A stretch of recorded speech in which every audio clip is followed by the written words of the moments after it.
of Thailand, waking up to the golden sun in the land where smiles have begun. Temple shining, stories old, from Bangkok heart to Chiang Rai soul. What's up Thailand, the land to be, from the mountains high to the Andaman Sea, dancing in the streets, a joyous parade where dreams are made in the land of smiles. Floating markets, flavors so fine, coconut curries and sweet sunshine. Elephants roam through ancient lore, in this kingdom there's always more. What's up Thailand, the land to be, from the mountains high to the Andaman Sea, dancing in the streets, a joyous parade where dreams are made in the land of smiles.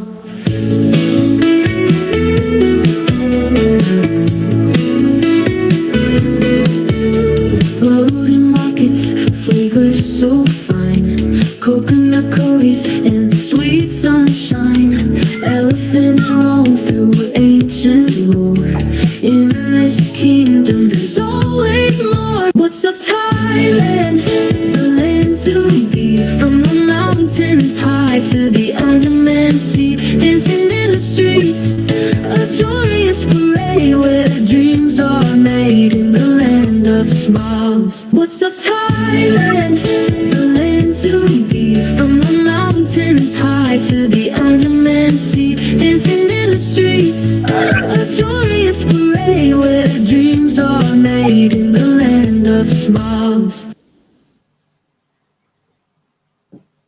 So there we go.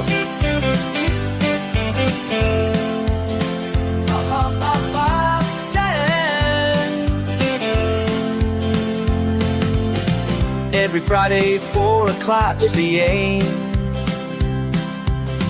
Mike's a heartbeat, play the game. Can you hear me? We exclaim. Thailand's magic we proclaim.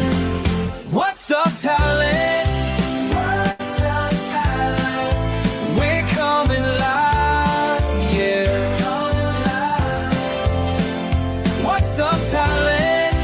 What's up Thailand? Let's take this ride, yeah. From the temples reaching high to the beaches where we lie, sharing every special place with a smile upon our face. Got a Leo deer in hand, broadcasting across the land, making friends both near and far, showing everyone who we are. What's up Thailand? What's up Thailand? We're coming live, yeah. Coming live now.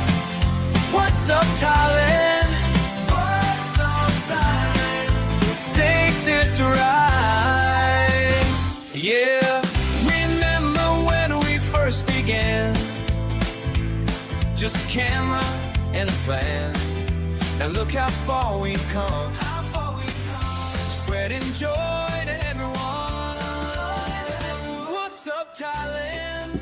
What's up Thailand? We're coming live. The old ones. We were born in the 50s and 60s. We spent our childhood in the 60s and 70s. We studied in the 70s and 80s. We dated and partied in the 70s, 80s and 90s. We got married and explored the world in the 70s, 80s and 90s. We took risks in the 80s and 90s. We stabilized our lives in the 2000s. We became wiser after 2010. And now we're probably walking through the years after 2020. It seems we've lived through several different decades, 2 different centuries, 2 different millennia. We went from operator-connected telephones to video calls with anywhere in the world, from slide projectors to YouTube, from vinyl records to online music, from handwritten letters to emails and WhatsApp, from live radio broadcasts to black and white TV, color TV, and now 3D HD TV. We went to video rental stores, and now we watch Netflix. We witnessed the first computers, punch cards, floppy disks, and now we carry gigabytes and megabytes in our smartphones. As kids, we wore shorts, then bell-bottoms, Oxford pants, bomber jackets, and finally jeans.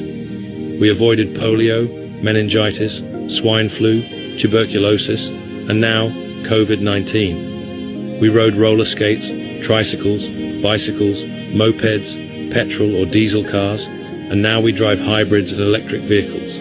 Yes, we've been through a lot, but what a life it's been.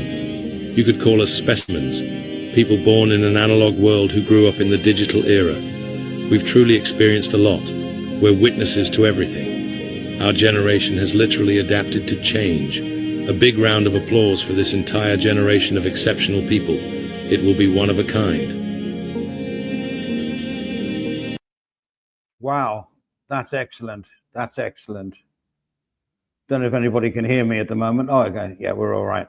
Yeah, so welcome along to What's Up, Thailand? Dee. But before we get into the topic, there's some breaking news, and we often don't have that advantage of breaking news happening while we're just, before we went live. From Bangkok, Reuters, a strong 7.7 magnitude earthquake rocked the Thai capital this morning, that's Bangkok time, causing buildings to sway. Germany's GFZ Center for Geosciences said that the midday tremor was at a shallow depth of 10 kilometers, that's 6.2 miles, with an epicenter in neighboring Myanmar. That is according to the initial reports. Here's a little bit more on the subject.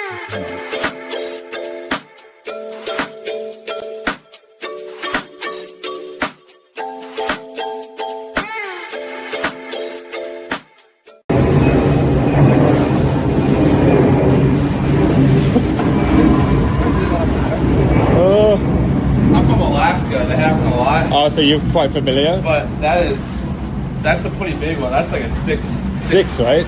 That's a minimum of a 6. That's a big one. Because you never get this kind of like tsunami type thing. Yeah. This is like a 6. Yeah, I hope everything's gonna be all right. Yeah, I do. Right.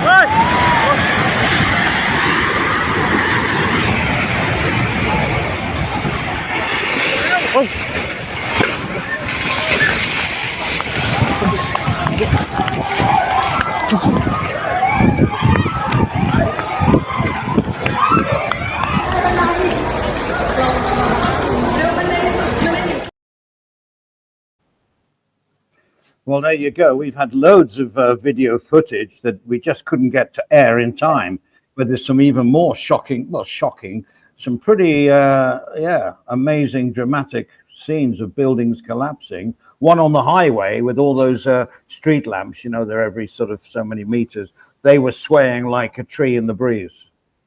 Well, we couldn't download it to show you in time, but yeah. How was yours, Steve? How did you get on with that?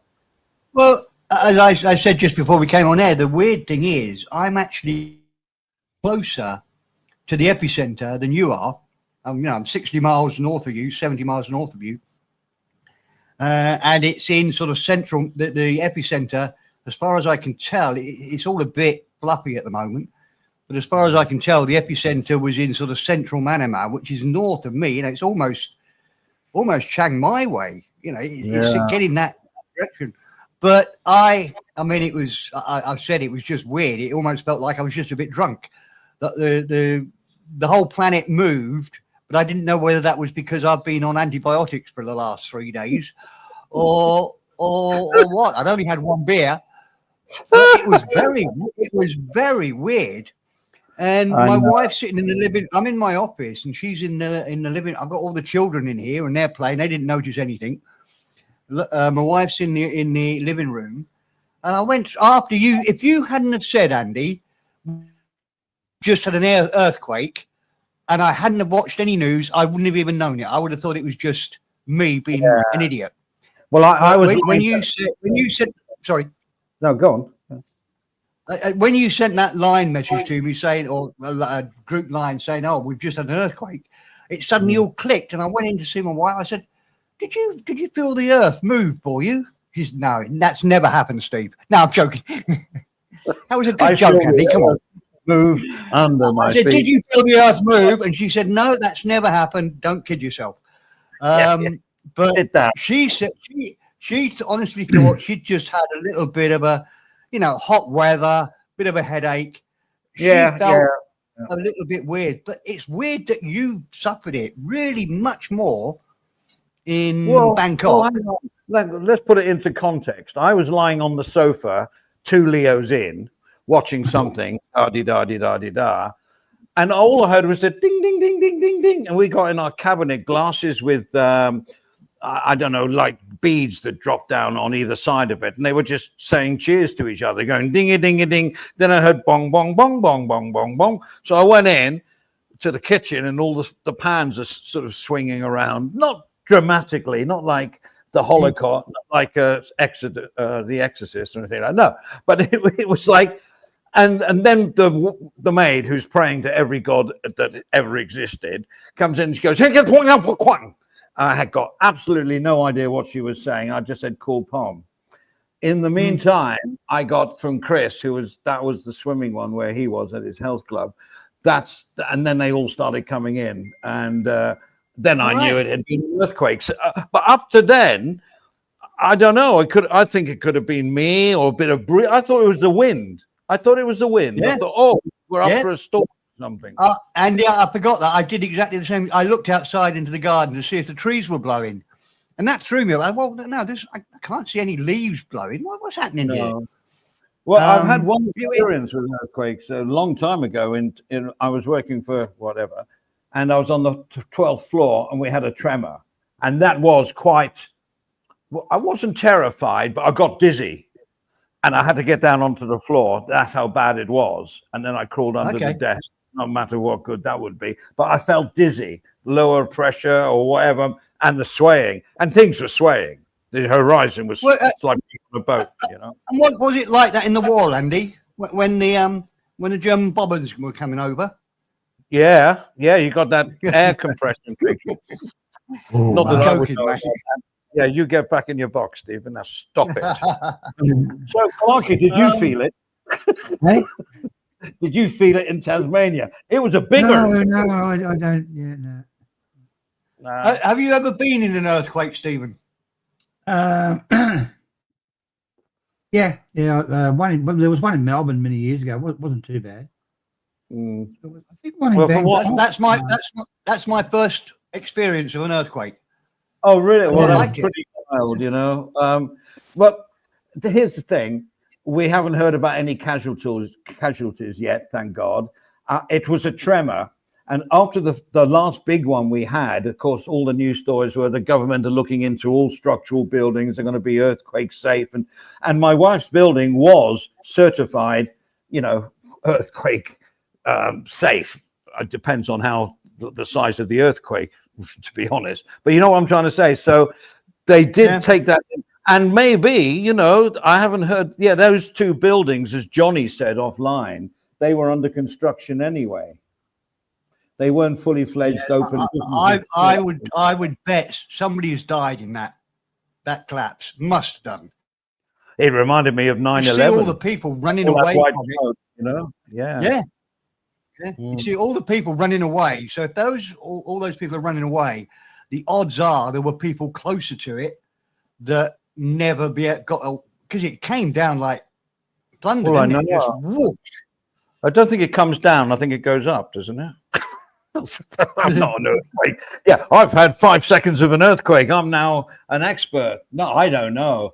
It's just that it wasn't that bad. It was not frightening. The maid's just calming down now, by the way. And Pom's building was evacuated, and the guy next door who's teaches at Chulalongkorn, his classes were cancelled today. You know, I guess Well, people are. I didn't realise when you showed your yeah, that was your son at his health Yeah. fitness pool. I didn't realise Yeah. that. G'day, Johnny. So he How you going? Good day, he everybody. sent you a message straight away. Hi, Johnny. Yeah, I mean, I had so many. I kept sending them to Stephen to get up on the show now, and I just ran out of time to send them. There's loads of clips going on now, so there's a lot more happening. yeah? I will look at the news while we carry on. Yeah, sure. Good So, idea. Johnny, have you ever been in an earthquake? Yes, many of them. Wow. Come on then. How many? Here is a little bit susceptible to them. And I remember one in the Philippines where I actually run outside because it was really bad. And, you know, we've had over 7s here, updates. It depends where the epicenter is, though, doesn't it? Because you could, you know, you could have a 10, but if you're a long way away, you're not going to feel it. That's why I'm so surprised that I hardly felt a thing here.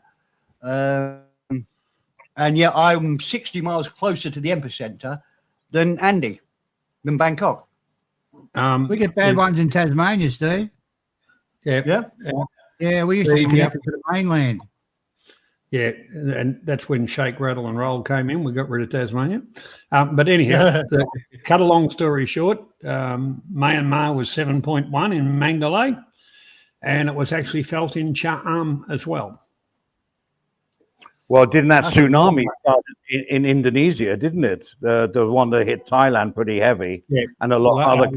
That was a long way away, wasn't it? Yeah. But you know, Very weird. Well, the whole part about it, if you go to the Philippines area, that's the rim of fire. And, you know, Thailand's not that far away. Yeah. Hang on, let me just control my dog. He always does this at this time of day.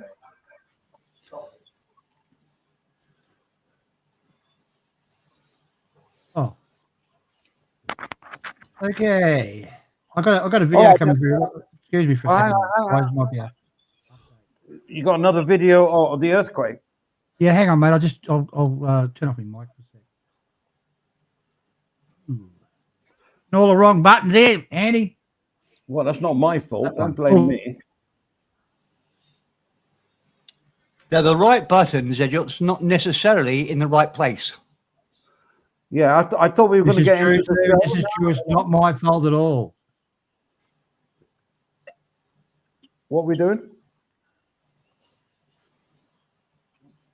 Shall we play the intro for the show, the topic? That'd be a good idea. Okay. Okay. There we go.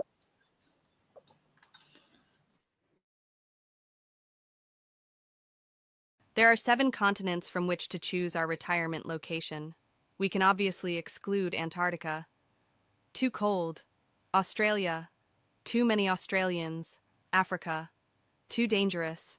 North America. Too expensive, especially for Medicare. South America. Maybe possibilities but still dangerous. Europe. Is it really a continent or just part of Asia? Possibilities but cost of living and turmoil would exclude most parts, so we are left with Asia. There are 48 countries in Asia and 11 in Southeast Asia. Where in the world would you choose?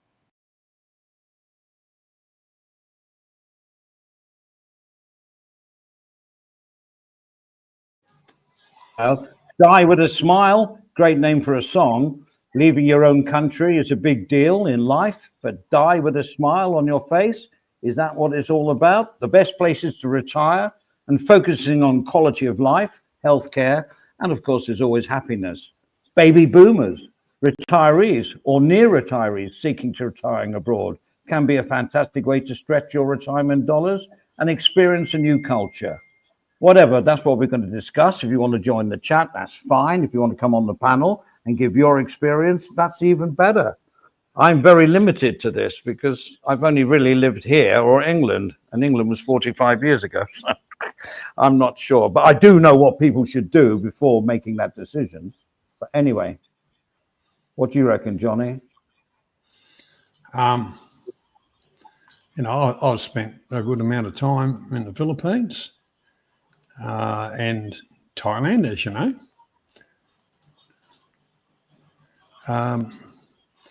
If you, I think you got to leave home at home, be open to new experiences, look for a part of life that suits you, not everybody else, what suits you. A lot of us, kind of live in places which have similarities where we came from, which, that's the comfort zone thing.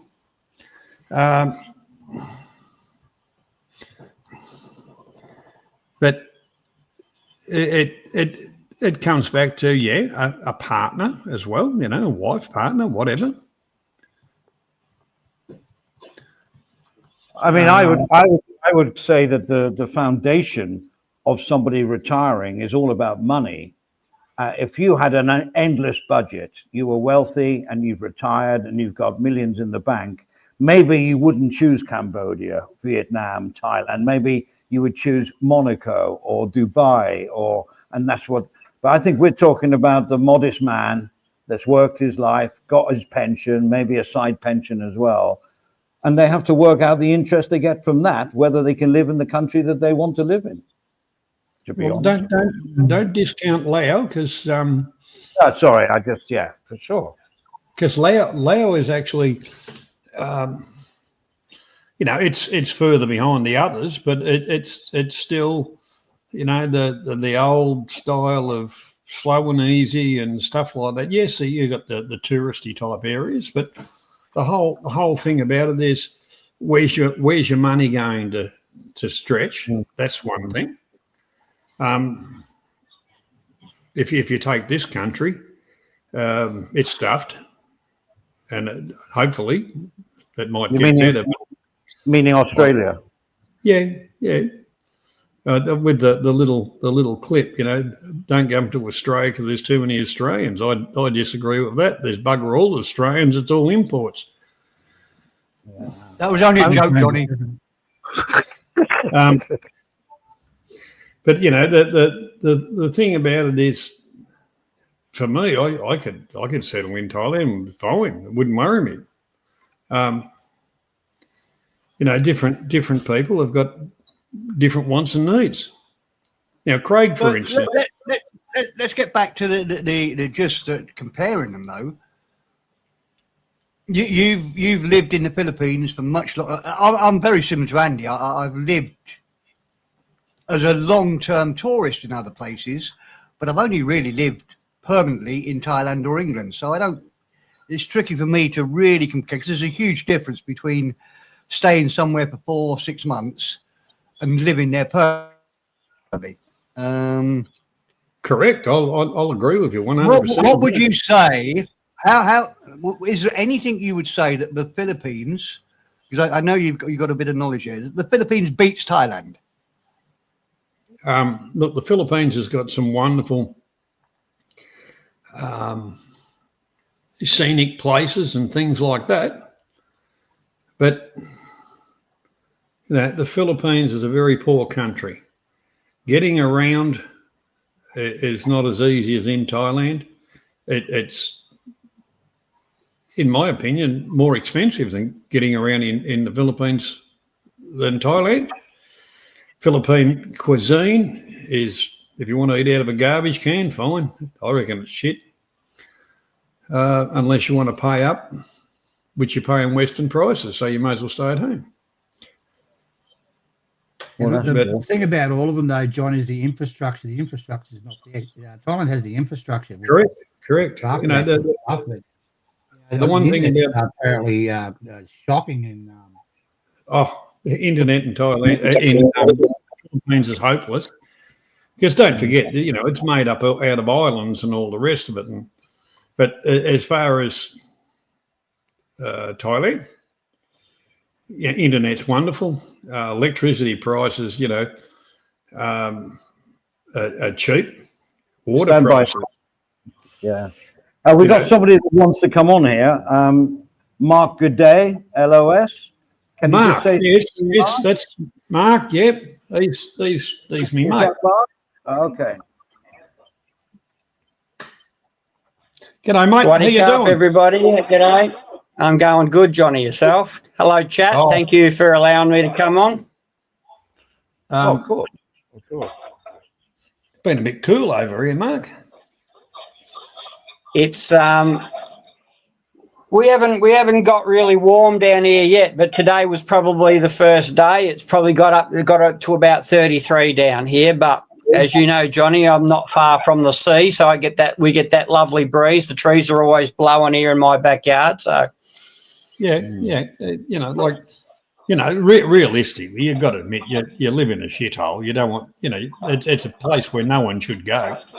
Johnny. Well, and that's right, and that's why we don't want to say where it is, because I don't want to denigrate the local the local officials of the Tessa barn here. You know what it's like. You get done for slander in Thailand pretty quick. So probably better that we just say that it's a shithole on the coast. So south of Bangkok, south of Bangkok. Yeah, that's the go. It's a pretty boring type of place. Nothing to do, nowhere to go, nothing to see. Yeah, true. You know that one little mum and pop bar that we went to, young BB, who's about to take it over. She wished you a happy birthday the other day. So. But she's a lovely girl. Smart, very smart. Yeah, she has a big party on the 5th and wants to know whether you're going to come back for it. No, I don't think I'll be back on the 5th, mate. I'd like to be. Believe me. Yeah. So big news in Bangkok. My daughter goes to university up in Rangsit, and so she was in uni. They all got evacuated and told to go out onto the parade ground and sports arenas and all the rest of it, and sit down there with a bottle of water until they were told it was safe to go back. I think they were waiting, like the commentators have said, wait for any aftershocks that may or may not have happened. So, but yeah, nothing down here. But then I heard across the Gulf there that Hua Hin, Cha Am had a little bit of a shake, but nothing up in Isan, nothing up Royet Way. But Chiang Mai apparently got hit really, really hard as well. So yeah. Yeah, that's right. Chiang Mai felt a bit of it, but they haven't really. Although some of the reports have come out of Mandalay, like a 7.7 as far as being the main epicenter, but time will tell. Yeah. Yes, well, it's that you're showing your age there if you're calling it Mandalay, aren't you? Oh well. I'm not exactly 18, just in case you haven't noticed. No.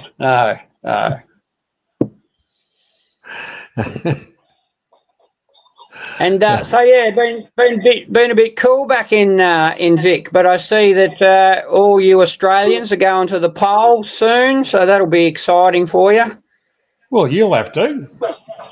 Well, I did go on the AEC's website and register myself for overseas voting, but I'm not sure.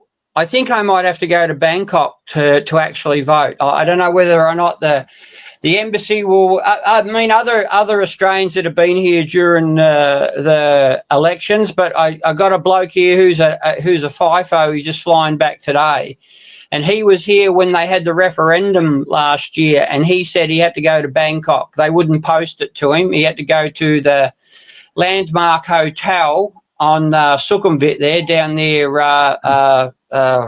Nana Plaza.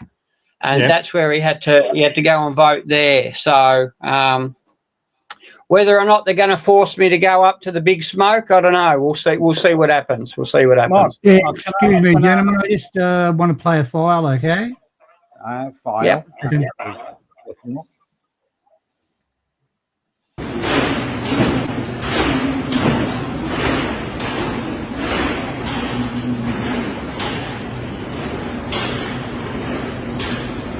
Yeah. Wow. Bloody Well- hell, Stephen. Good work. Yeah. I gave that to Stephen 2 minutes ago. No, I had it before, Andy. Yeah. That'd make you think if you wanted to get on that train after that, wouldn't you?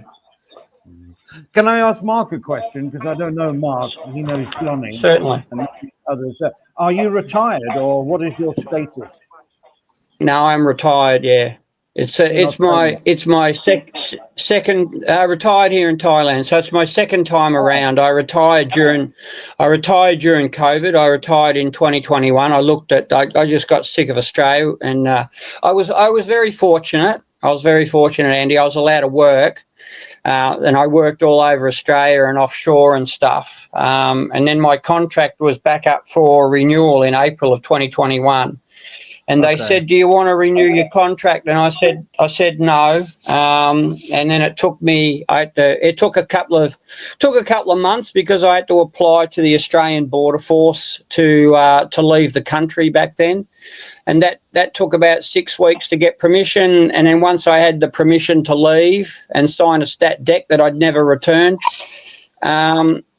I had to apply for the OA retirement visa because I was just over the age of 55. Then I did my 14 days in hotel quarantine in Pattaya in 2021, and then in April. Yeah, in April of 2022, Australia rang me back up and said, "We heard you retired," and I said yes, and they said, "Well." What's that? What was that out of The Godfather? As I try to leave, they pull me back in. So Mark, let me ask you a question, Mark. Yeah. What made you pick Thailand? Why not the Philippines, Laos? Why did you pick Thailand? I've been to. I'm married here, and I've been coming to Thailand. I don't know if you looked at. I've got 2 passports that are, I don't know how many stamps in them, and that's all in 10 years. My first trip to Thailand was in 2014. I was coming back. I've been working in Europe, and I arrived here for a work trip to work on the BT. A young Clarkie. I don't know about that, but is that a compliment or not? I don't know. It's a big decision. I don't care what anyone says. For us, maybe not, because we chose it. And for me, it was very easy. Yeah. It was circumstances made me stay here, and then whatever. Yeah. But people that are like, they got to an age where they're going to say, right, do we want to carry on living here? We can afford to live somewhere else. I suggested they pick 2 or 3 countries and go and live there for a couple of months, and suss it out before they work out what their revenue per month is going to be. Can they afford to buy a condo straight out, and et cetera, right? I mean, it's a big decision. It's a big decision. Yeah, it is. Mark, And look, if you couldn't stay in Thailand, where would you pick Thailand? where would I pick? I don't know. Look, I've been to the Philippines a couple of times on work trips. I've worked there, not for very long, for 3 or 4 days at a time. Only a couple of times. I didn't think much of Manila. I did go to, and I told Johnny, and Johnny knew where I went to look up at a big hydro dam and a big wind farm that the company that I was working for was going to do all the electrical work for. It actually is going to build the electrical infrastructure up there, and it was north of Angeles, way up in the mountains. And I can't remember the name of it, but Johnny remembers where I went. And that was nice up there. It's the same as the mountains here in Thailand, green, lush, lots of water everywhere. But I didn't think much of the Philippines. I've worked in Hong Kong, and I've worked in Malaysia. Been to Indonesia a couple of times when I was young. Went to the obligatory Bali and all the rest of it. But look, I fell in love with Thailand when I first arrived here. What's that? That was Thailand, is it? Yeah. So I arrived. Mark, do you know something? You were on a plane with me coming back from Thailand. Do you know that? Yeah, Johnny told me once. Well, I looked and just, I know that guy from somewhere, but I didn't Yeah. say Did anything. you? You were sitting up in front in You the three-seater yeah, one. you peeked through the curtains, did you? No, you weren't going first class, mate. You're up the front in Nah, the leg room. I was, yeah, premium economy. So if I can't get a business class No, seat, you're up I the front go. where they give you the extra Yeah, leg room. with the extra Look, leg room. Yeah, yeah. Mark, Thai Because I was on the other Airways side, version of Mark. premium economy. What's that? I was on the other side. I was on the other side of you. Oh, were you? Talking Oh, about, I well, you know should have that said guy. hi. I know that guy. I couldn't Yeah. okay, well, I'm glad we got But that look, cleared up. So, Mark, Yeah. no, why yeah, did you come to but Thailand? short answer, Andy. I've been coming here for 10 or 11 years, and then about 5, 6 years ago, 6, 7 years ago, I got married. Before I got married, I was coming over to Thailand every 2 weeks for 3 days. I was young, dumb, and had lots of money. So, recently divorced in Australia. So I had, so a single bloke, and I was earning enough money where I could afford to come for 3 days at a time, twice a month. But no, I went back.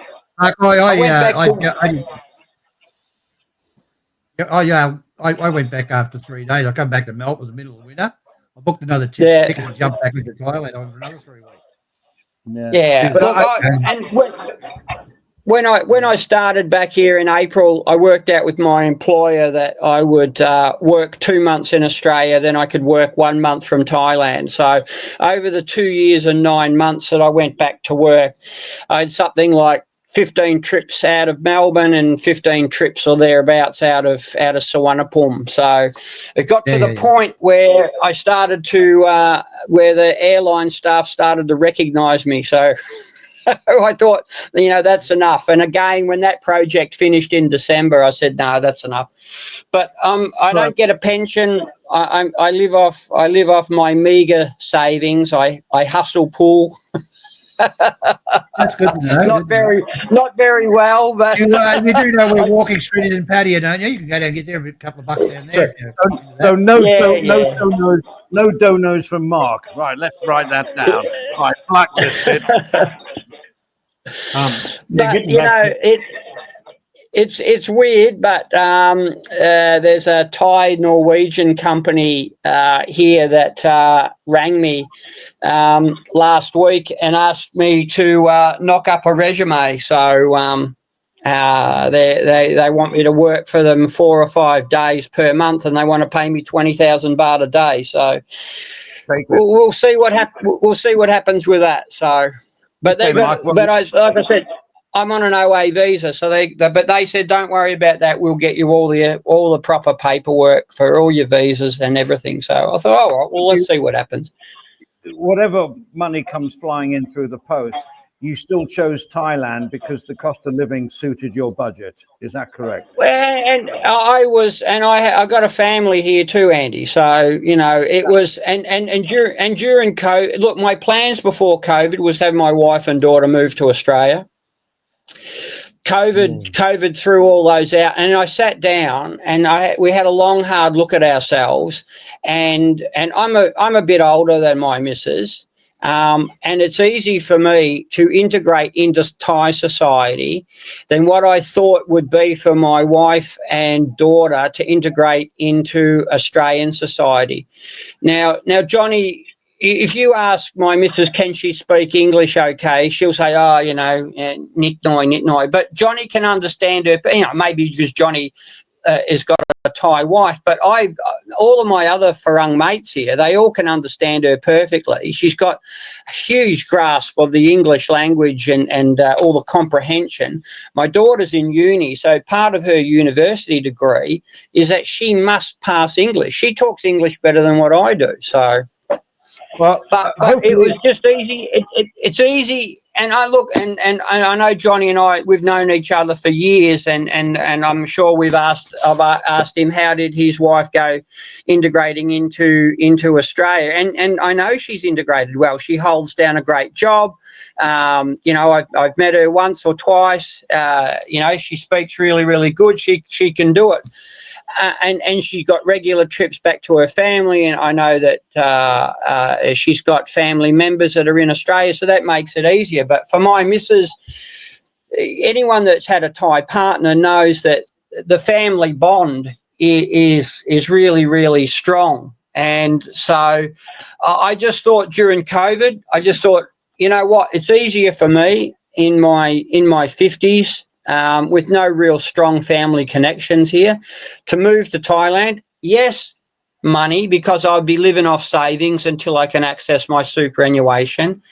B, I just love the food. I love the people, and we're all nomads. We've all come from somewhere back in our past. We've all migrated from somewhere. I mean, I'm 50% Dutch and the other 50% is Australian. But if you go back far enough on my mum's side, there's Scottish in there. There's all sorts of stuff in there. So we all hopped on a ship or hopped on a plane at one stage of our life. Well, does your daughter have an Australian accent? No, but it's funny, Andy. She has an American twang. I think it's because of the lecturers. I think it's because of she has American lecturers at the university. So, God damn. You know the film. Well, actually, the one thing about your daughter, her like a text message, her punctuation, you can't fault it. Perfect. No, that's right. Well, that's right. Johnny's seen some of the texts that she sends, and it's typically about, "Hi, Dad, can I have money?" But it's the same in any country. So. Didn't money? Yeah. No, but she's a lovely kid. She's 20. She's got an older person's head on her shoulders. She's really quite mature. And But Johnny, hang on, Mark. Johnny, so the Philippines, what would be the advantages of retiring in the Philippines, do you think, as opposed to same but different, or? No, it's completely different. The one that I've noticed the most, it comes down to religion, and the Thais aren't really. Everywhere you might get ripped off a little bit or what. But the Thais generally out in your normal areas and that, they don't do that. The Philippines, they'll kind of stuff you over and smile and and whatever, and then go to church, say a few Hail Marys, and job's right. That's got a lot to do with it. And in Thailand, you can walk into a McDonald's and you don't have to go through a metal detector and have some bloke with a stainless steel sawn off shotgun sitting there patting you down too. You don't have that in Thailand. And yet everywhere, when I was working in the Philippines, we were on a bus, right? We had armed security with us when we left our hotel in a really upmarket area near the American area of Manila. We had one armed bloke with a sidearm and blacked out windows so no one could see, while there's 5 of us from the company that drove up. And I'm thinking, am I in Iraq here? Am I in Islamabad? Where am I? I went to Manila when I was working for Polygram, and they had to take me to a restaurant. I had the same deal, blacked out limo and an armed guard. And I thought, obviously the security was fine, but they have to do that? Is it that? And then sometimes no guns allowed when you walk into places. Leave your guns at the door. And so is it still like that? Philippines can be very dangerous. Yeah. I give you a funny story because we had the same bloke for the 3 days or 4 days that I was there, and I know my way around firearms, and this bloke. He's walked past me because I'm sitting halfway down the bus, and he's walked past me to do a head count. And I've looked back at his sidearm, so he had a semi-automatic, but I'm looking straight up the handle of his semi. He never had a magazine in it, right? So I didn't say nothing to him, right? And then later that night, when we got back, I said to the government official that was with us, I said, "Look, it's not my business, but why we got a bloke with an empty gun on the what's he going to do? Is he going to take it out and throw it at someone if they try to storm the bus?" And anyway, the next day, he stops in front of me, pulls out his gun, pulls back the slide, goes, "Have bullet, have bullet." No worries, mate. Put it back in your pocket. So. Bringing this just back to the topic a little bit, Ghost Pepper has said, "Where in Thailand?" That's the question. Where in Thailand would you retire? For me, Well, exactly where I am. Exactly where I am. I'm on the beach, near the beach. That's what you say. What about Johnny and Stephen and Steve? They all live here. Is there a better Andy, place? I used to live at the beach when I was in Melbourne. I lived in Melbourne. I can't fucking handle it. Sand and salt. I'm all beached out, mate. I wouldn't stay near the beach. Well, That was Steve, cold weather in Melbourne, because you had to go through winter on the fucking beach. It was horrific. Well, Steve lives in Nakhon Nowhere, so not near the beach. Well, I look a little bit like what everybody says. You sort of fall place where you find a partner, wife, whatever. So that was but do I regret it? No. I'm so central here. I'm an hour and 20 minutes from your place, Andy. I'm an hour and 20 minutes from. I'm less than an hour from Dom Wang. I'm an hour and a half from the main airport, PKK. Savannahvid, and a couple of hours, a little bit more away from Pattaya. So that's perfect. It wasn't a conscious decision by any means. Just happened that my wife's family come from this area. I love it. Retiring by the beach. I don't know if you know, Mark. I think we've spoken before, but I live sort of 60 miles north of Bangkok, just outside Khao Yai National Park. Oh, okay. Yeah. Or at the weekend, all the rich Thais who want to escape the pollution come up to the mountains and go to the white water rafting and play the waterfalls. And it's a beautiful national park up there, isn't it? Yeah. It really is, yeah, and it is an unknown gem.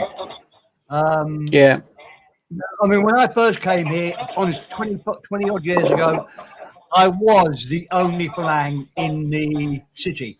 Now, maybe I see 12, 20. So it's still very off the beaten track. And it's not really Nakhon Nowhere. What do you say, Andy? I love the way you say it. Nakhon Nowhere. Nakhon Nowhere. Nakhon Nowhere. Well, it's a shorter version of Johnny's Bumfunk Junction, Yeah. Can I just retrace the steps a little bit, because Mark, we were talking about security and guns and that sort of thing.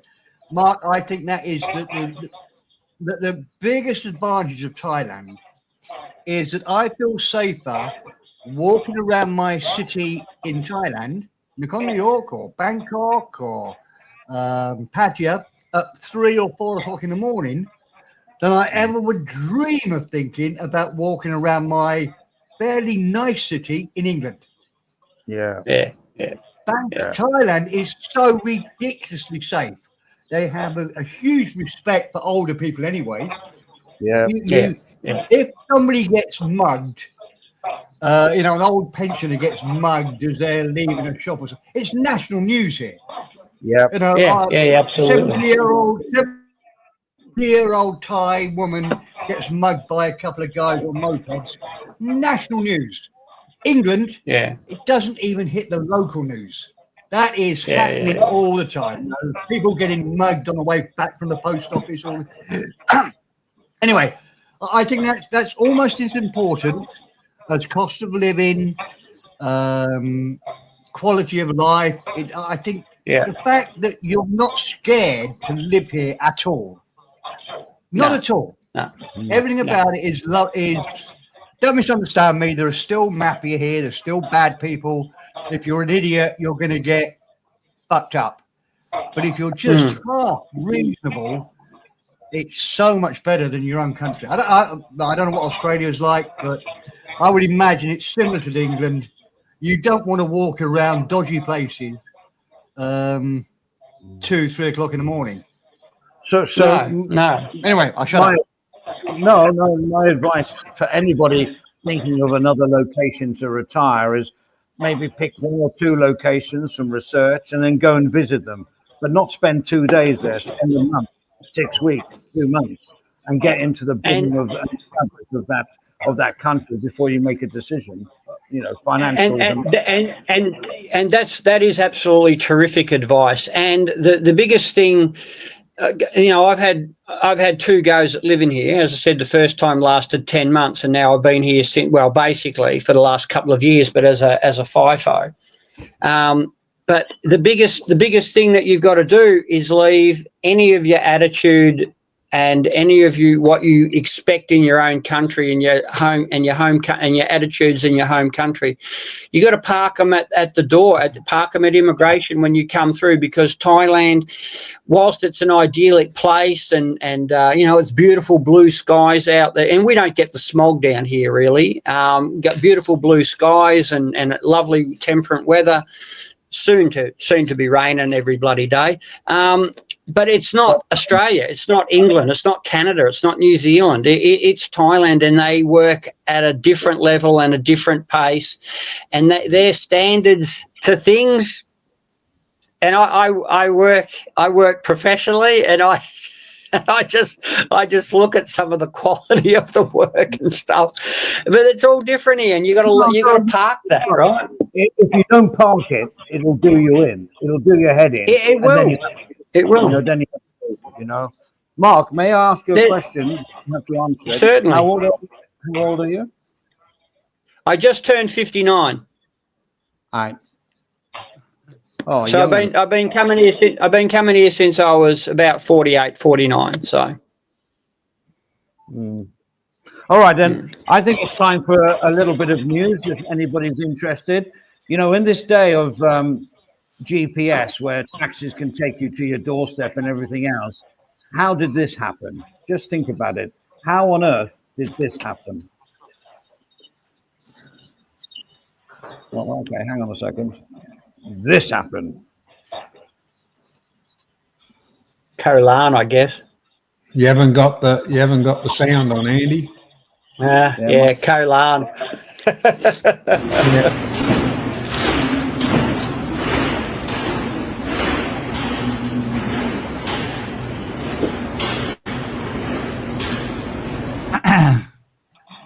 All right, so that was a ship basically hitting Golan, was it? Yeah. I'll do Well, no, that. How did he do that? Ending up in the tubeway. Happened at about 2 o'clock in the morning. There were some interesting statements that come out about that. They swerved to avoid a fishing boat. Like hell, that's going to happen. That is absolute bullshit, John. The island jumped out in front of them. The interesting. Did they drug and alcohol test the crew? It was an LNG carrier as well, but it was empty, luckily. So, well, that's even worse. But we had the Russian one plough into the American one off the coast of Britain last week. Yeah, but that's what I mean.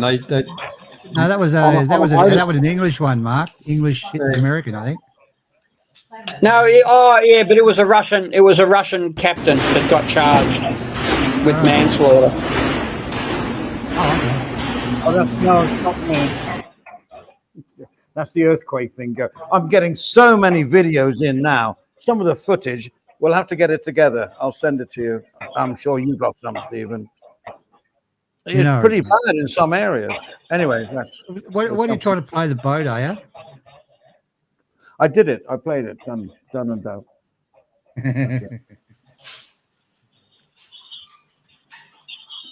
Yeah, like I say, cars, motorbikes, all that kind of stuff. Everybody gets drug tested, alcohol tested. They should be doing it with boat cruises, by the way it's going. Yeah. Well, he has sonar, GPS. I mean, it's a size boat there, right? So he's got everything I've got into my little car, which gets me everywhere. How could he miss how did he hit an island? Well, to be fair, Colan's not that big. Well, Mark, it's fucking big. I mean, I wouldn't like to eat it, but mate, how could you miss it? Really? Well, he didn't miss it, but ask Dolly Parton and Kenny Rogers. Islands in the stream. Playing devil's advocate. Colan's not that big, and it was 2:00 in the morning, so maybe he had a broken headlight. So. I don't know. TIT. Well, here's another one which I haven't looked at. This is all on Stephen if it goes wrong.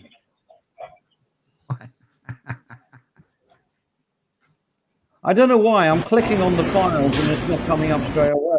Before, no, it keeps coming up to that one. I think isn't this Mr. Perrin's job? No, it's mine. I mean, I did it before, like playing all the news items, but it just won't go. Yeah. It's wrong somewhere. Well, let's take this one.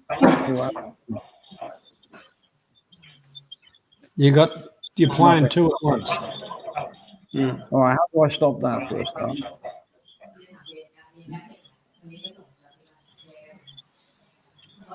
Right. That's a knife. I don't know. It's going wrong. Last week I could just click on it and it'd play, but I don't know. Never mind. Anybody fancy a Johnny Somali update? Yeah. Yes. Have they hung him yet or not?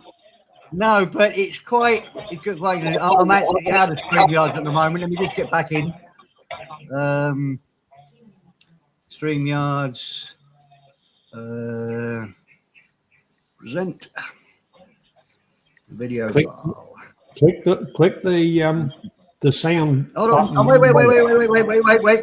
wait. Don't talk to me. I can only do one thing at the same time. One time. Give me a minute. Open. Here it is. He's hit. Close. Right. Okay. Let me just give you background to this. I don't know if Mark knows, but we did a coverage of this obnoxious streamer a couple of months ago, and he's stuck in South Korea, suffering nothing much. He just can't. In Korea, they don't arrest you until you're properly charged. We did the coverage when he was first went to court.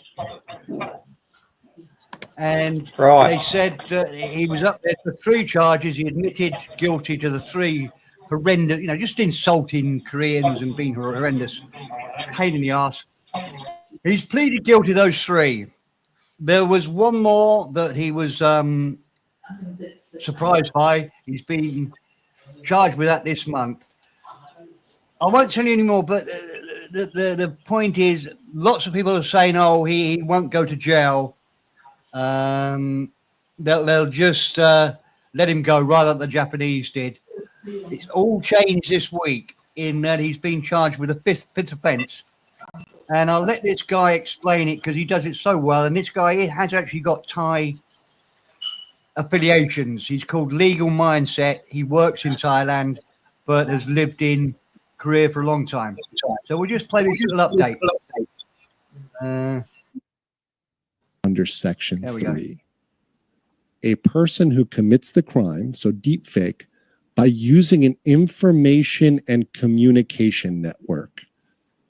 Literally, ladies and gentlemen, Johnny Somali is receiving an aggravated sentence because he streamed it. Let me say that one more time.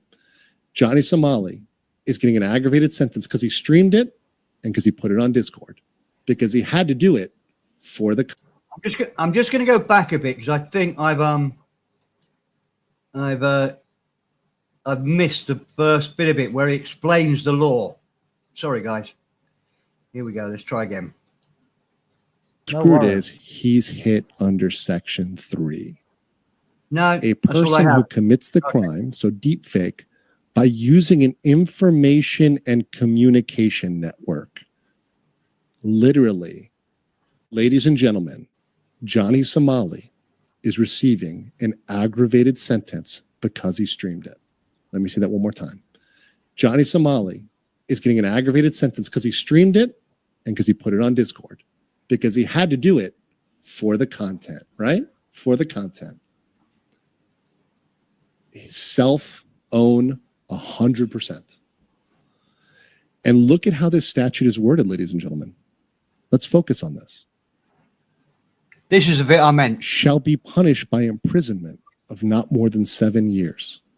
There is no option in this statute for a fine. Do you see how in this one it says 5 years and 50 million won? There's no fine. The only option is prison. The judge can only choose. The judge doesn't even have discretion. The judge can only send him to prison for this crime. He's fucked. And that's a legal conclusion. And by the way, there's a fourth one. In case of habitually committing the crime, because he's done it multiple times, the penalty shall be increased by half. So he could get, what is this, 7 years? So what is that, 14 years? He could actually get 14 years just off of this. I just had to interrupt because I missed a bit at the end. He's a lawyer. His maths isn't very good. 50% of the 7 years doesn't put him on to 14. It only puts him on to about 10 and a half. And he does admit to that after my clip ends. But he's a lawyer, not a mathematician. 13, 14 years just off of this. Now, Korean judges typically don't give you the max sentence, right? So all of you clickbait channels, 14 is the max, but I'm not saying he's going to get 14, right? So don't you write that. Don't you write that.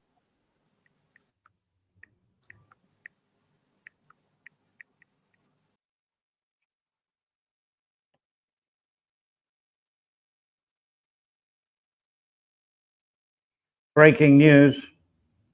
Earthquakes just reached Mr. Perrin.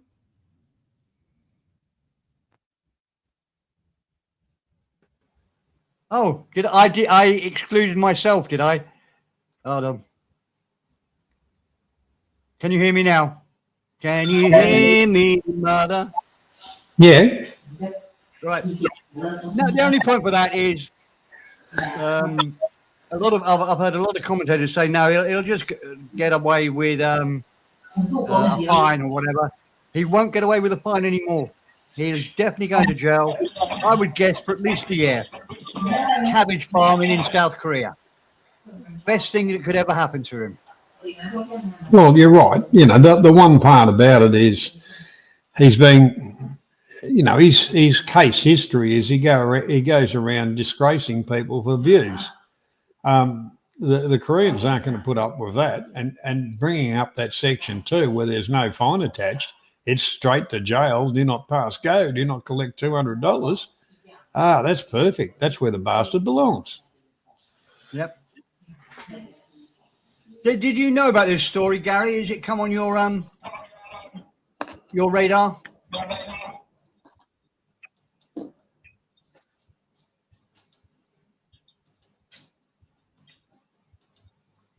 Well, there's been other dramas here on social media with two English lads. One based up in Chiang Mai, and the other one was down off an island off Krabi somewhere, and they've taken to sledging each other, and one's had to then fled Thailand to Singapore, and now he's in America, and the other bloke's flown from Chiang Mai to Singapore to Thailand to the court and to have him charged, and he fled, and then he's gone to Singapore to file charges, and he's fled.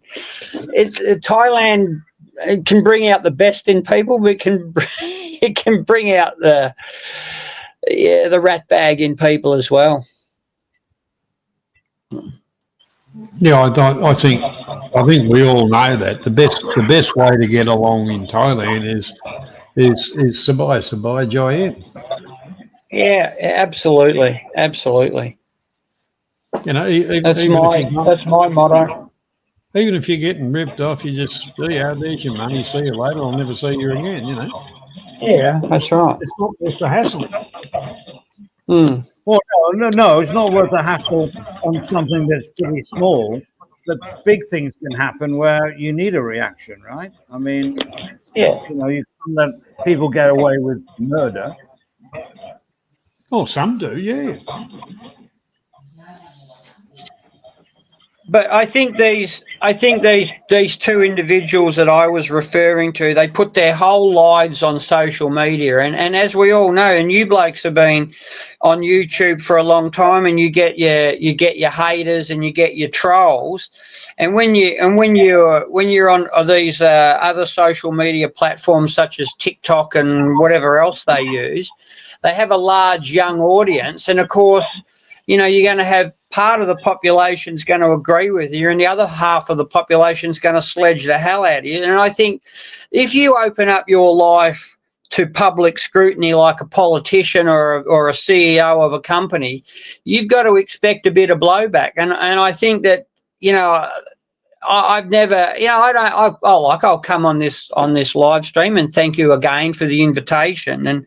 But I'm not going to disclose too much about myself. Yeah, I've got my age. You know where I live in Thailand, and you know I'm married with a daughter. But then that's apart from Johnny, and who I trust implicitly because I've known him for a long time. You know, that's my life. And if people can put their comments on the live stream and saying, oh, you know, he's got a big nose and, you know, he talks too much. I mean, I don't give a rat's ass. I've had a lot worse than that said about me. So, but, you know.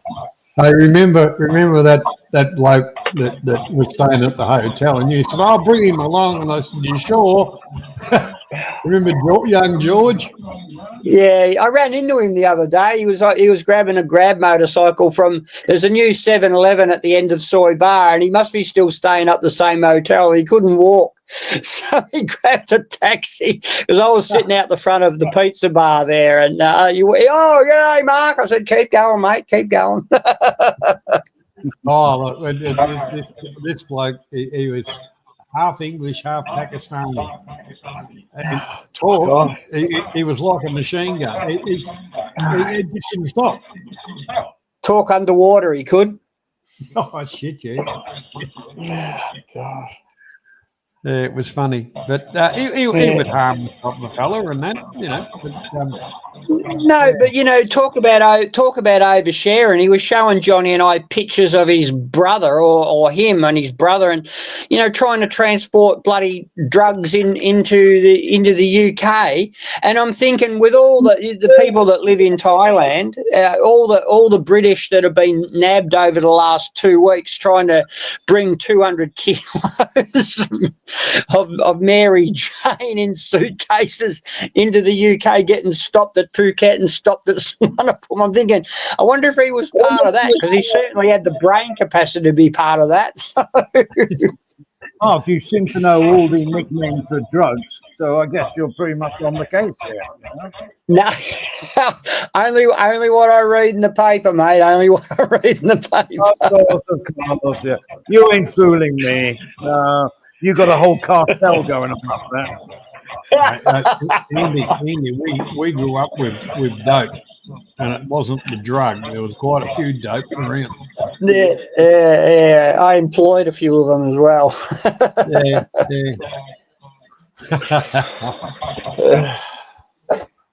if anybody wants to join the channel, that it's pinned in the YouTube chat. That's all I can do. But yeah, as far as retirement, I suppose we're all a little bit on the prejudice side to a certain extent, but having been to a few different places, I think Thailand's probably the better one, but if not, I'd like to look a lot more deeper.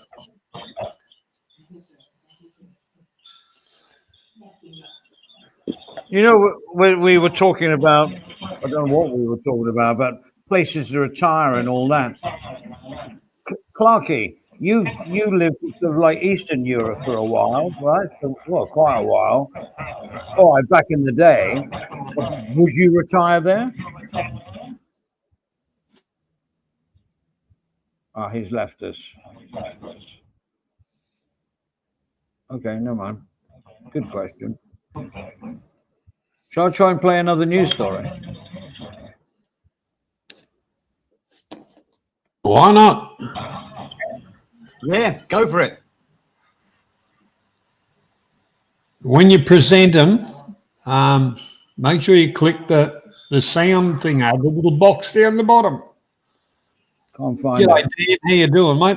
Welcome along. Can't find it. Can't find the volume thing here at all. Oh, the clone dog. Can I try issuing it from my... Let me try it, Andy. If you cut Yeah, it I'm off... struggling here. Yes, it's not working for me here. Nothing. Yeah, you cut yours off and let me try to play it. Okay. It's called the clone dog or something, is it? Yeah. Clone dog? Hold on. Well, this is like amateur. No, it's all right. Let me they find it. I've got no volume. Took the DNA from a deceased dog, from their old dog. They wanted exactly the same colours and same mannerisms in their puppy. So. Yeah, I mean, Stephen did these quite quick, so we may have lost the sound on. Let me try it. So I'll show it. Yeah. All right. No, there's no audio coming through, is there? Oh, there isn't. There isn't. No. Yeah. It's been. Hey, this is nothing to do with the audience listening and other, but it's something. It was not like last week. It was just press and play. But yeah, one didn't happen. The first story, the earthquake. Andy, I would blame the earthquake, mate. We did lose power. If you know, I went off for 5 minutes. Not that anybody would notice. Yeah, we had a power strike. Yep. All good here now. So we're stuck with news stories. Hold on, let me just go back into. I don't know why I can't do it from here, to be honest. But I'm just trying to find something interesting. I don't think we've got anything here. I really want the news story from. Yeah, I'm going to play this because we all deserve a smack on the bum for this, gentlemen. Okay. Let me just find it's there. So we're going to open up StreamYards again. Won't let me open it.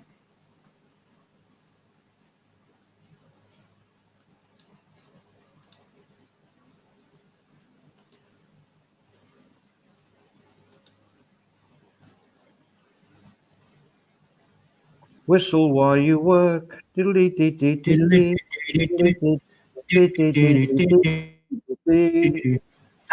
they did that in Dad's Army, didn't they? I can't remember how they changed the lyrics. Yeah, Pikey changed not Pikey, the young kid changed the words on it. Yeah, I know. Yeah, it was Pikey. Don't tell him your name, Pike. Oh yeah. That was it. Was that episode? It was when the they caught the Germans. Yeah. The submarine guys or whatever. All right, let me just try and find it. I want the news story from last week because somebody just got rid of it. Yeah, I know. So, looking for desktop. I've got them all down here in front of me. It's just I can't play them. Okay, we're on the right track now. News story last week. screwed is he's hit a person who commits the crime. Okay, I've got it. Ready? All right. Give it your. This better be good after all this.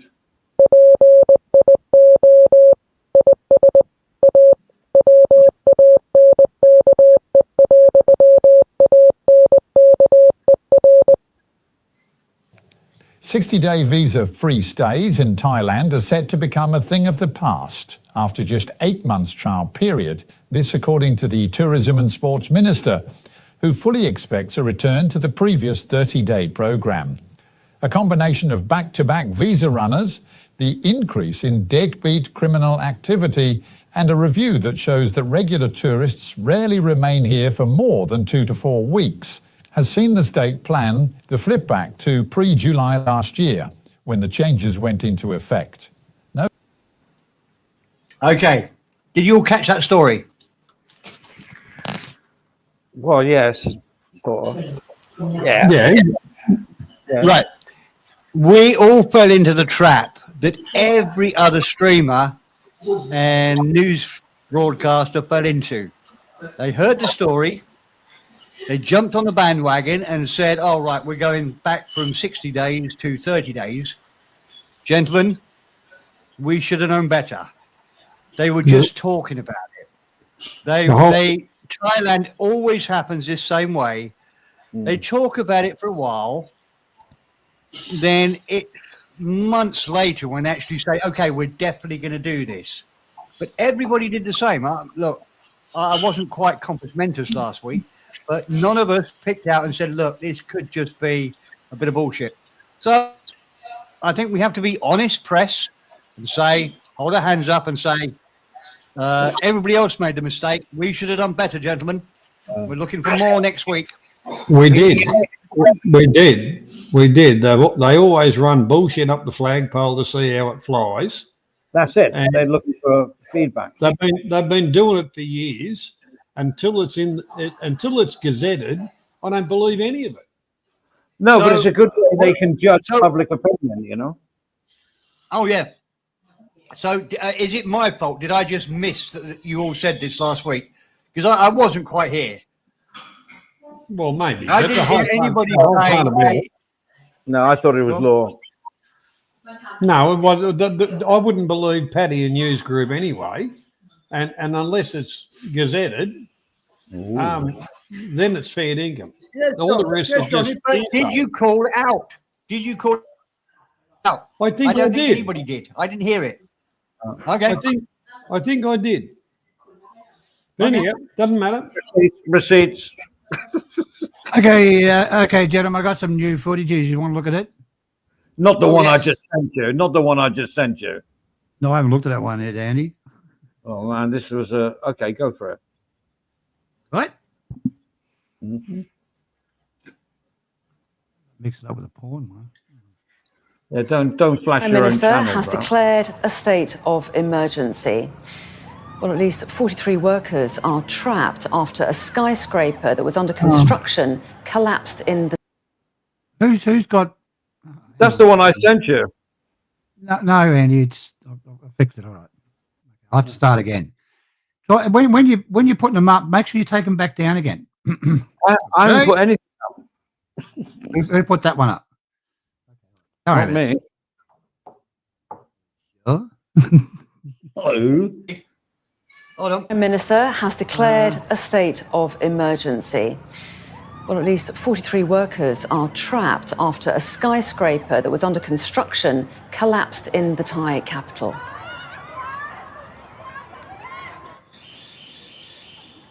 Well, the shaking caused by the earthquake threw water from a swimming pool down the height of this skyscraper in Bangkok. How would you be if you were in the pool?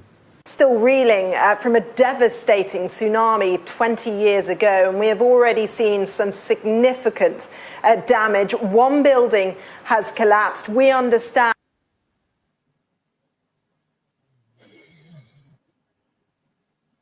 Oh, what happened there? Okay. Wow. And they're still coming in, right? Can you show it again, Stephen? Yeah, sure, mate. Hang on. It's a really good one.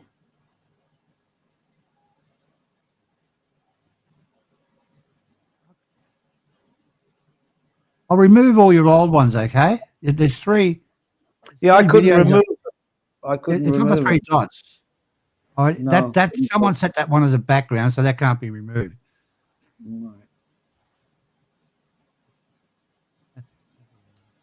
Oh, Don't need to go in. yes. Okay, we'll try again. Right. Prime Minister has declared a state of emergency. Well, at least 43 workers are trapped after a skyscraper that was under construction collapsed in the Thai capital.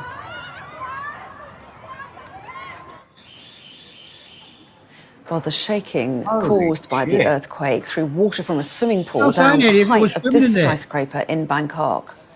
I was doing the breaststroke at the Still time. reeling from a devastating tsunami 20 years ago, and we have already seen some significant damage. One building has collapsed. We understand. Oh, what happened there? Well, there's a That's big crack. That's just incredible. Yeah, I know. If you're walking down the street, you'd have a free shower, which probably wouldn't be appreciated. No, I don't think so in those circumstances. Yeah, my wife's building was Johnny, it might have a friggin' body or something in there. all most schools were closed. I mean, probably teachers wanted to get an afternoon off, but never mind about that. Everyone sent home because you don't know if there's foundation problems. You know, I'm going to have to check around my house, see if there's any cracks. Everything's built on a foundation, Andy. And we got good strong ones. I've seen the flood through, little tremor like this. No. There was supposed to be an aftershock at 2:45, but I didn't get it. I didn't feel it. Didn't you get the email? Didn't you get the memo? Are you sure you didn't feel it, Andy? No, nothing to do with me. Nothing to do. There's one on here, news thing. Let's see if I can do it again. I'm sorry to bore viewers. All right. Casino. I'll just click on it like I did last week. Present video. No. I just have to do another step to do it. You see, and I don't. I'm just clicking. Andy, Right. Andy, see present down the bottom. Present. Yeah, I got that. That wasn't there the other day. Video. Yeah, that's what. And then you tell it whether. Oh man, it wasn't like this last week. Oh, this is. I still haven't got anything on the screen. Oh, you're playing them off the files, eh? I don't know. Yeah, on the right, like I did last week. They all work perfect. Can you do it, Steve? Mr. Parent? No, parents given up. Anyway, sorry, gentlemen.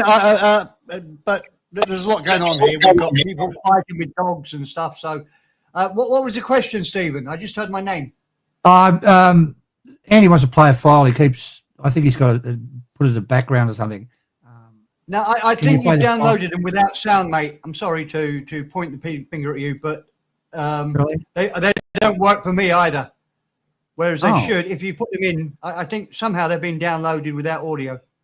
That's just my guess. Could be totally wrong, but if both of us don't work, then it's probably no volume there.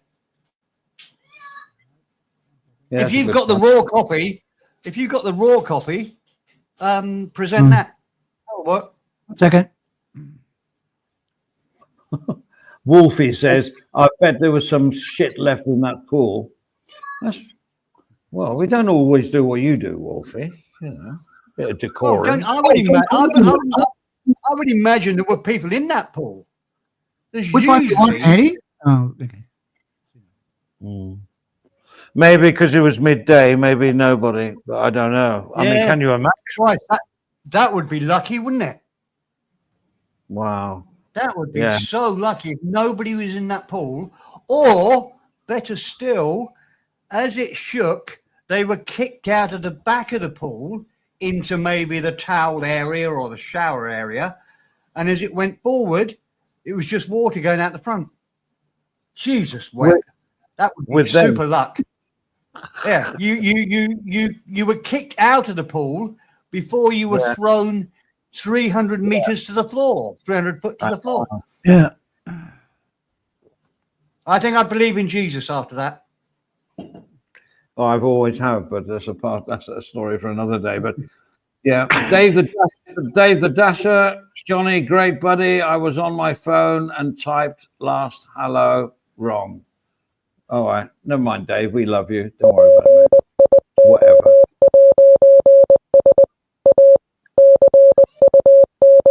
Thailand's cabinet has approved a draft law that will allow casinos within the nation. The Thursday approval sees hope of a tourist of a different kind to visit the shores alongside today's visitors. Conditions? Well, for Thai nationals, it'll be a tough one, as the original idea of having some 50 million baht in assets to qualify for a casino pass has been incorporated in the bill that will see all but the very rich refused entry. And the layout? Well, the draft states 10% of building space is the maximum to be allowed for gaming. Now set to be sent to the House of Representatives, Thailand's second house, for approval. Once passed in some form, it would then need royal assent and the publication in the Royal Gazette to go ahead. Hello, darling. How are you? Hi, Steve. Hello. Hi. Sabaidi? Okay, yeah. Well, I blame the earthquake. What's that for? Not for everything. Oh, right, okay. Yeah, I think we need to use that excuse forever, Andy. Well, why has that gone wrong? How long am I allowed to use it? Earthquake. I reckon 24 hours, right? Go down the beach and the next tsunami, Andy. If you want to use it on shared screen, there's live footage of the building collapse right now. Yeah, there is, Johnny. Oh, yeah. Well, I can't see. Yeah, can you play it, John, or you're right? No, I can't play it. Where is it? It's on down the bottom. You'll see it. With the Johnny Siam thing, right? Okay, got it. Yeah, Right, that's live footage right now of the rescue operation. Oh, cool. That's at the building collapse. It's like a bit like 9/11, isn't it? I mean, not the grand scale of 9/11. I'm not disrespecting that, but you know, you saw those plumes of smoke when the building collapsed. It reminded me of the towers going down. Those big white plumes, and but as you said, is that anywhere near you? I don't know. Here's how I've had so many things come to. I don't even know where that is. I don't know. That was sent to me as well. I have no idea. I'm not saying you did. Is it near you? I don't know. Is that chatter chat? Yeah. I think that's very near you, Andy. That's very near you, Andy. Yeah. Well, I'm still here. But Johnny, were you right in saying that building was under construction anyway? Yeah, yes, it was under construction. Yeah, and I tell you what, the people who bought condos off the plan would be a bit upset about now. Bloody hell! Well, it didn't pass the shock test, did it? No. Apparently, Johnny, I think it was a government building put up. You telling me there was no fatalities? There was no fatalities. No, there's 49 people. There's 49 people trapped below it, isn't there? Johnny. Is that correct? Yeah, there's 49 or 50. Well, they're saying 50, but you know, whatever. Two confirmed deaths. Yeah, in amongst all that rubble. Terrible. It is. But it makes you wonder about the construction, doesn't it? It was half constructed, Johnny. You never know. Stop it. Come on. I'll blame somebody else. One day. Oh, well, what, the Burmese? Well, that was the epicenter, so of course they'll blame the No, Burmese. they do that, don't they? Come on. Well, Burmese did it. Yeah. You look at any crimes on the islands, always the Burmese. Bangkokians do nothing wrong. Yeah. A little earlier on, there was a big team of people going in, around it, having a look or whatever. I mean, would you want to they usually have aftershocks and stuff like that. So would you really want to poke your nose in there and look around for survivors? Well, human instinct, well, the thing is, if you had your mate in there, you'd want to try and get him out.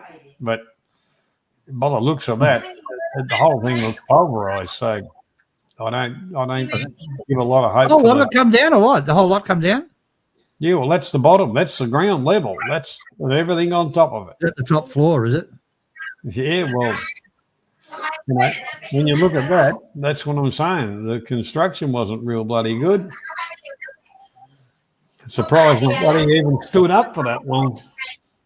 Yeah. Well, that's you're totally shattered. Oh, there's a lot of stuff coming out of Burma. I can't keep up with it, Johnny. I'm trying to be on here and trying to get stuff ready for it. But, anyhow, stop sharing that. Yeah, there is a lot of stuff. Leave it up. Don't take it down, but leave it there. Keep your eyeball on. If anything exciting comes up, please the album will pick it back up. There's been quite a lot of damage in Myanmar as well.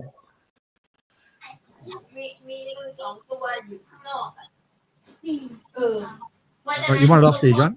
Yeah.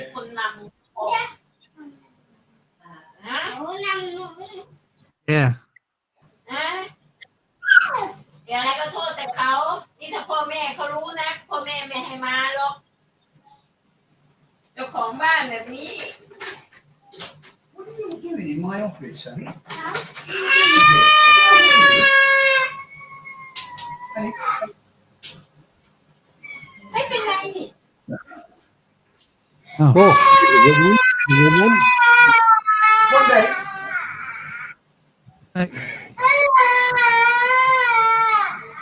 Dee Dee, stop it. Come on out. I think it's jamming up the system. Yeah, that Can one. you take it off, Johnny? You take it off. Yeah. It's jamming up the system. Lost their heads apparently.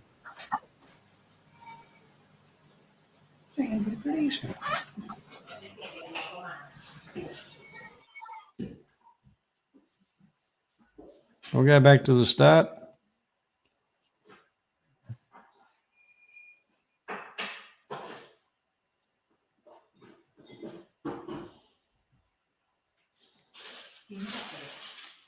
That's Thailand.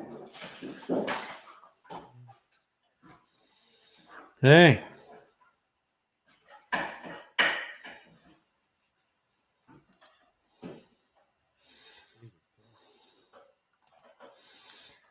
Interesting.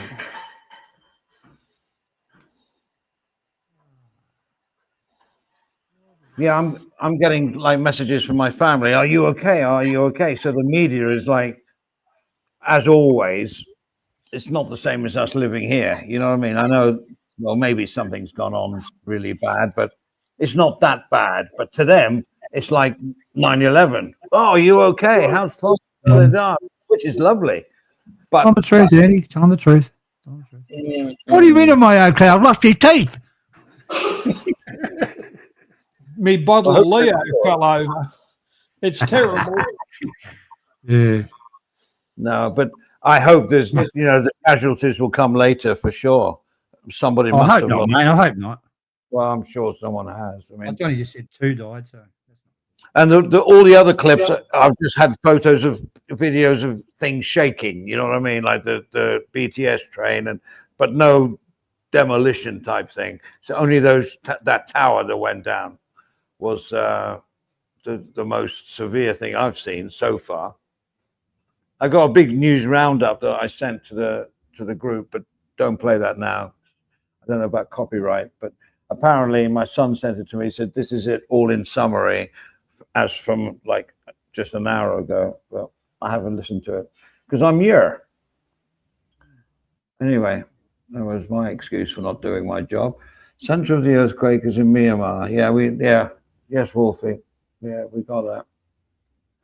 I mean, it's a big story, you know. It's a big story, you know. Yeah. Well, a big story. We don't know how severe it was, really. Well, the Prime Minister's declared a state of emergency. So that when governments do Really? that, it's usually pretty. Yeah, it was, yeah. State of emergency. Yes. Hey? Yeah. That can't be right. No, look, it's early days. It's only happened a few hours ago, Andy. Yeah, well, I'm just wondering what's happened. You know. No, I got to go get. on Facebook. There might be devastation throughout. I got to get into the news because we don't know how bad it was, right? Well, yeah. You got you got all the cities between Myanmar and Bangkok that would have been hit as well. Maybe they've been cut off. Cables have been snapped or whatever.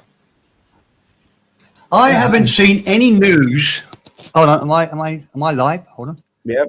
I haven't seen any news apart from that one building went down. So my suspicious nature, cynical nature, is thinking maybe that was just a dodgy building, because nothing else. You've had a few rattles, Andy, and you're very, very close to that building. I have had nothing, and I'm closer to the epicenter. There's no stories because we've got a live feed from Conne York followers or whatever on Facebook. Nothing there, so we've got no damage here. I've seen no damage anywhere else around the country. Just that one building, fairly near you, Andy, and a few glass shatterings and whatever. And that swimming pool was a weird. Well, I'm just wondering if it's just a coincidence. Hey, guys. Structure. I'm looking at this. Comes with video because it's on Facebook, but they've written a description, so that's all I can do at this moment in time. Dennis Browler. We were on the highest floor of the highest building in Bangkok during a 7.7 earthquake and had to come down 78 floors of stairs. It was pretty bad. Another guy, Plai Priom. Big earthquake in Bangkok. This video was taken in front of the Hyatt Regency Hotel on Sukhumvit. The building is shaking and water is spilling from the pool and everybody's on the pavement crawling. Oh, I won't read it. But it looks like you've just proved my argument totally wrong, Andy. Thanks, mate. Well, that's okay. And the defense rests. You know, guys, you've got a lot of you got Nick on Swan, you've got Cap Unpet. I think that's familiar with that, aren't you, John? Yeah, but the thing is, right in line with if you line up Yangon and Bangkok, they're right in line with it. Yeah, but like Steve, that live feed I showed earlier on was Myanmar, which was 7.7, where a building collapsed there. It just went. 1 minute was there, it wiggled and then just imploded on itself. That was in. What I'm saying, that's a long way away, Johnny. Yeah, but don't forget from not everywhere, but Chiang Mai and Cha Am still got shocks, you know. Yeah, it is fascinating. I'm all right. I'm just seeing live view now from Rajaprasong, and all the traffic's closed. All help workers are in the street. Hospital ambulances all around. I can't see any damage. It's from a drone, but there is like something happening somewhere, and I think that's on Rajaprasong. I'm just reading. Yeah, I did live when 9/11, when that happened. I was live on air when all that happened. I remember. Really? Well, 9/11. I come home from the pub and I was watching the TV, and I thought, "No, I've seen that movie before," and I changed channels. It's on again, and I thought either I'm pissed or the batteries are flat. I just turned the TV and then got up the next morning and went, "Oh, fuck, eh?" Yeah, I mean, I remember it distinctly. The night before, I had a breakfast show to do the next morning, so I had to be up at 5. So it was 9 o'clock. I was off to bed, and then Pom woke me up at about 10. She said, "I think you better come down and look at this." I go, well, after all the swear words and everything else, for her to do that must have been pretty. So I came down and I saw before the second tower, I saw the first tower do its thing and well, the problem is I was glued to this, went to the radio station, news team not in till 7. So I opened the air at 6 and my dashboard, what do you call it? Switchboard was blank. And I was trying to play music, be cheerful. And there's schools, international schools was a big one. Are we open today? Are we open? So I was listening to CNN on left, and then I was doing my whole news thing for an hour. I really did. I did play not a lot of music. I was just relating as it happened, which a lot happened in that first hour. And then the news team came in, and I was a bit like saying, well, you need to. And the guy says, Andy, we're the news team. Sit down and be a DJ. Of which I replied, you fucker. Where were you at 6 o'clock this morning? You called yourself news? Anyway, that's a personal thing I have against this fucking head of news. But yeah, that was my 9/11 experience. It was like mega. And I lived through it. Lots of coffee and everything else. But that live air was something apart from Lights Over Baghdad, that was the other one I broke earlier on with Lights Over Baghdad, the invasion of Iraq. But yeah, that was a biggie. And I'll always remember that. It's, and then looking at this building going down, I'm getting PTSD.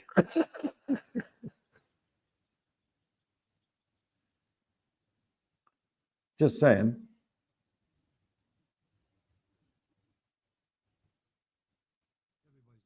News.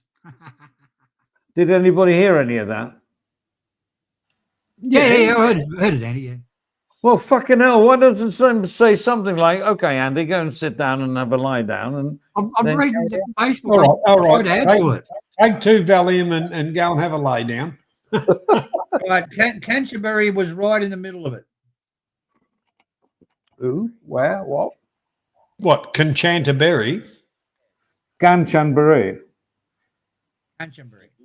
Yeah, cool. Was in the middle of what?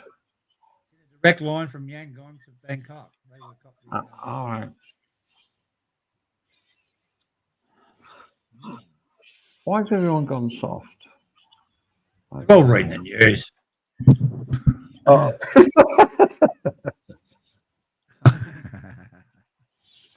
A little bit of Yangon's 700 kilometres from Bangkok.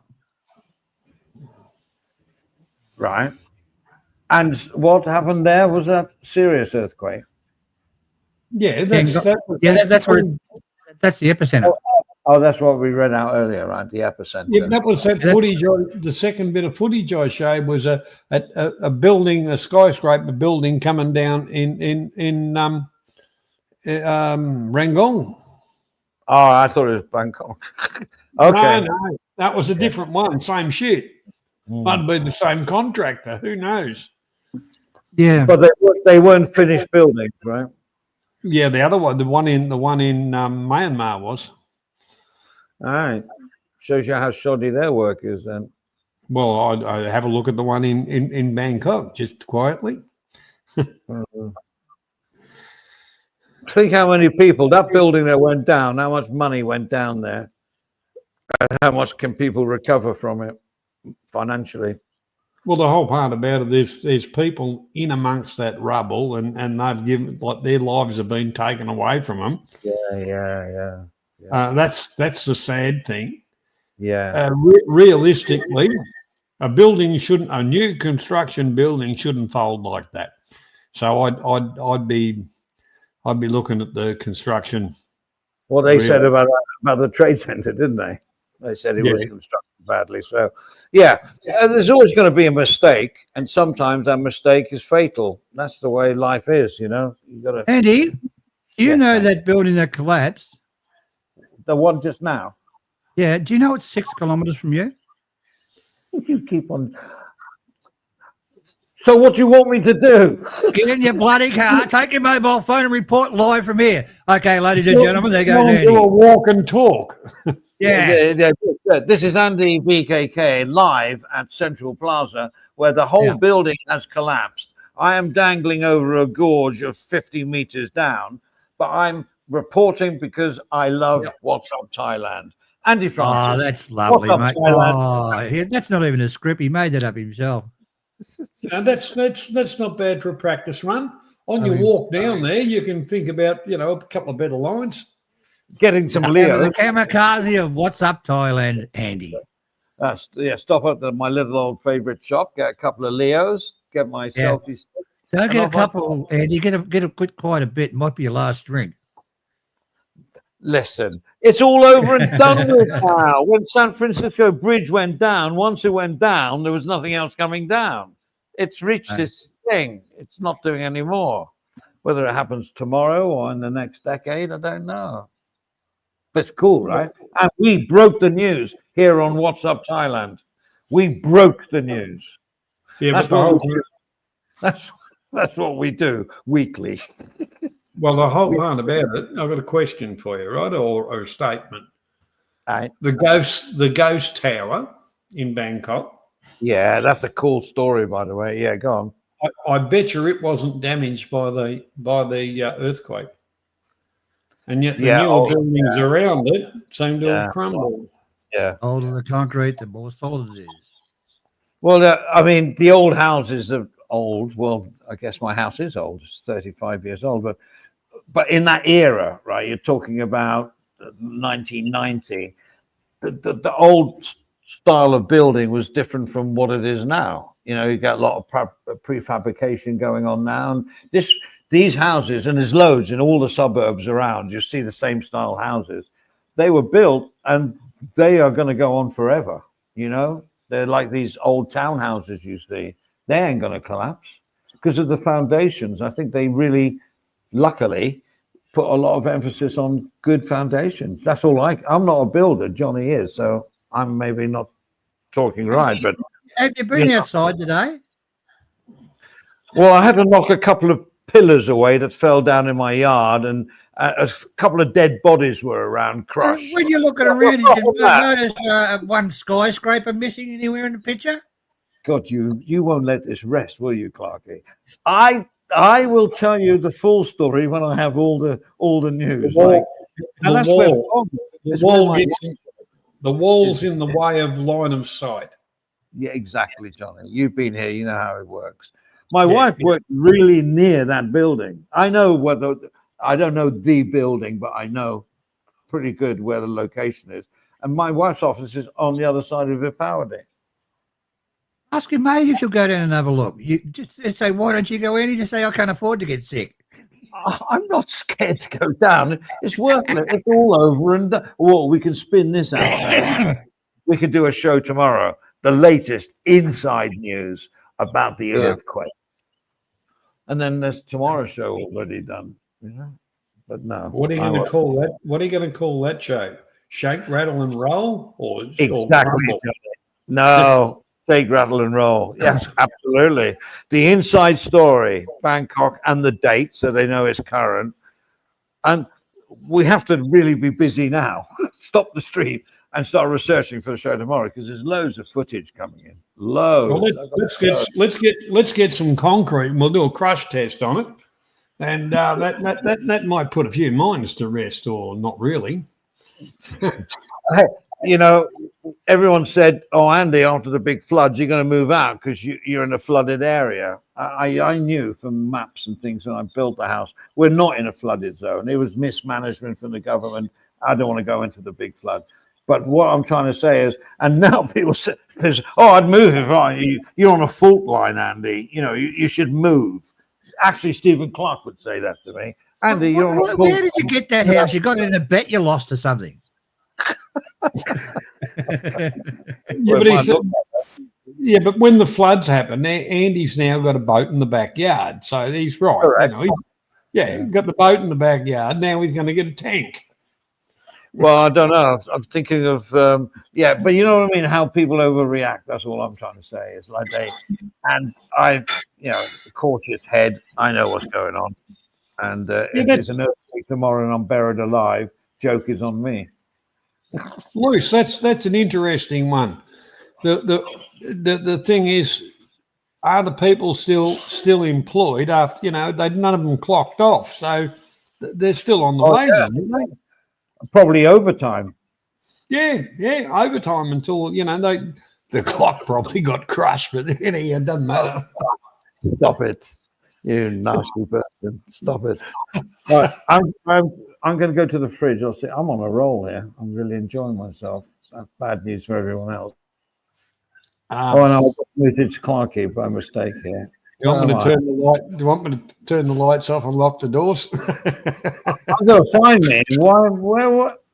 Why have I got that bloody Tasmanian devil? Change that for a start. Who did that? Well, you must have. You must have. What you got to do is go to the three dots. No. Clarky did it. Dave. The whole part about it is last year, middle of last year, the government put it through to 400 baht a day.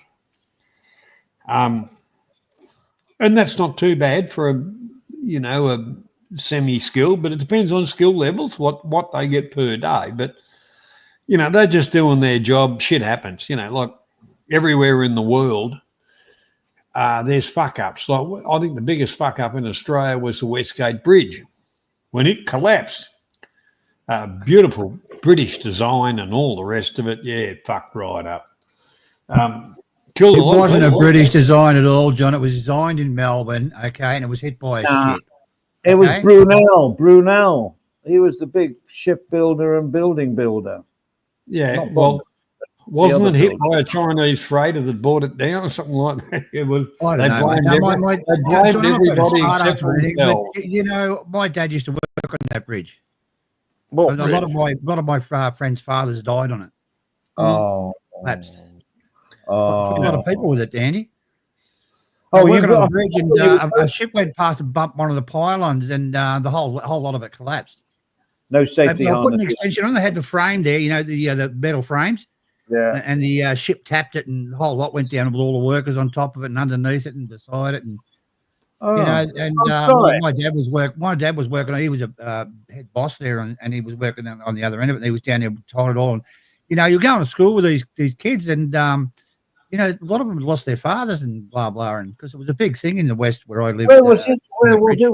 What year was it, Johnny? I can't remember. No, not year. I didn't say that. Where? Early 70s. It was it was in Melbourne, Andy. It joined two parts of Melbourne because we got a sort of, what is it, John? It's a there's a harbour type of thing, and they tried to join the two. Yeah, something like that. Yeah, because you used to drive around it. Yeah, and then they decided, well, we'll put a bridge over it, which is better. Hundreds. Really? Yeah, something. I can't remember the exact figure. I've never heard of it. How come I've never heard of it? I'm normally. It's in the 70s, and it was many years ago. I was alive and well. Yeah, I can remember stuff that happened in the 60s. I can't remember that. What was it called? The something bridge disaster or something? Westgate Bridge disaster. Westgate Bridge collapse. All right, I will look that up, but I'd like to say that rings a bell, but it doesn't. So. Yeah. Wow. And then it got famous. And it got famous after that, Andy. They had to put barriers up along it because people were tending to jump off it and throw their kids off it. Doing it, so they had to put these fences up to stop people jumping over the bridge. Yeah, I'm going to the fridge. I'll be back in a moment. All right, mate. Hey, tell us if that light goes off when you close the door, would you?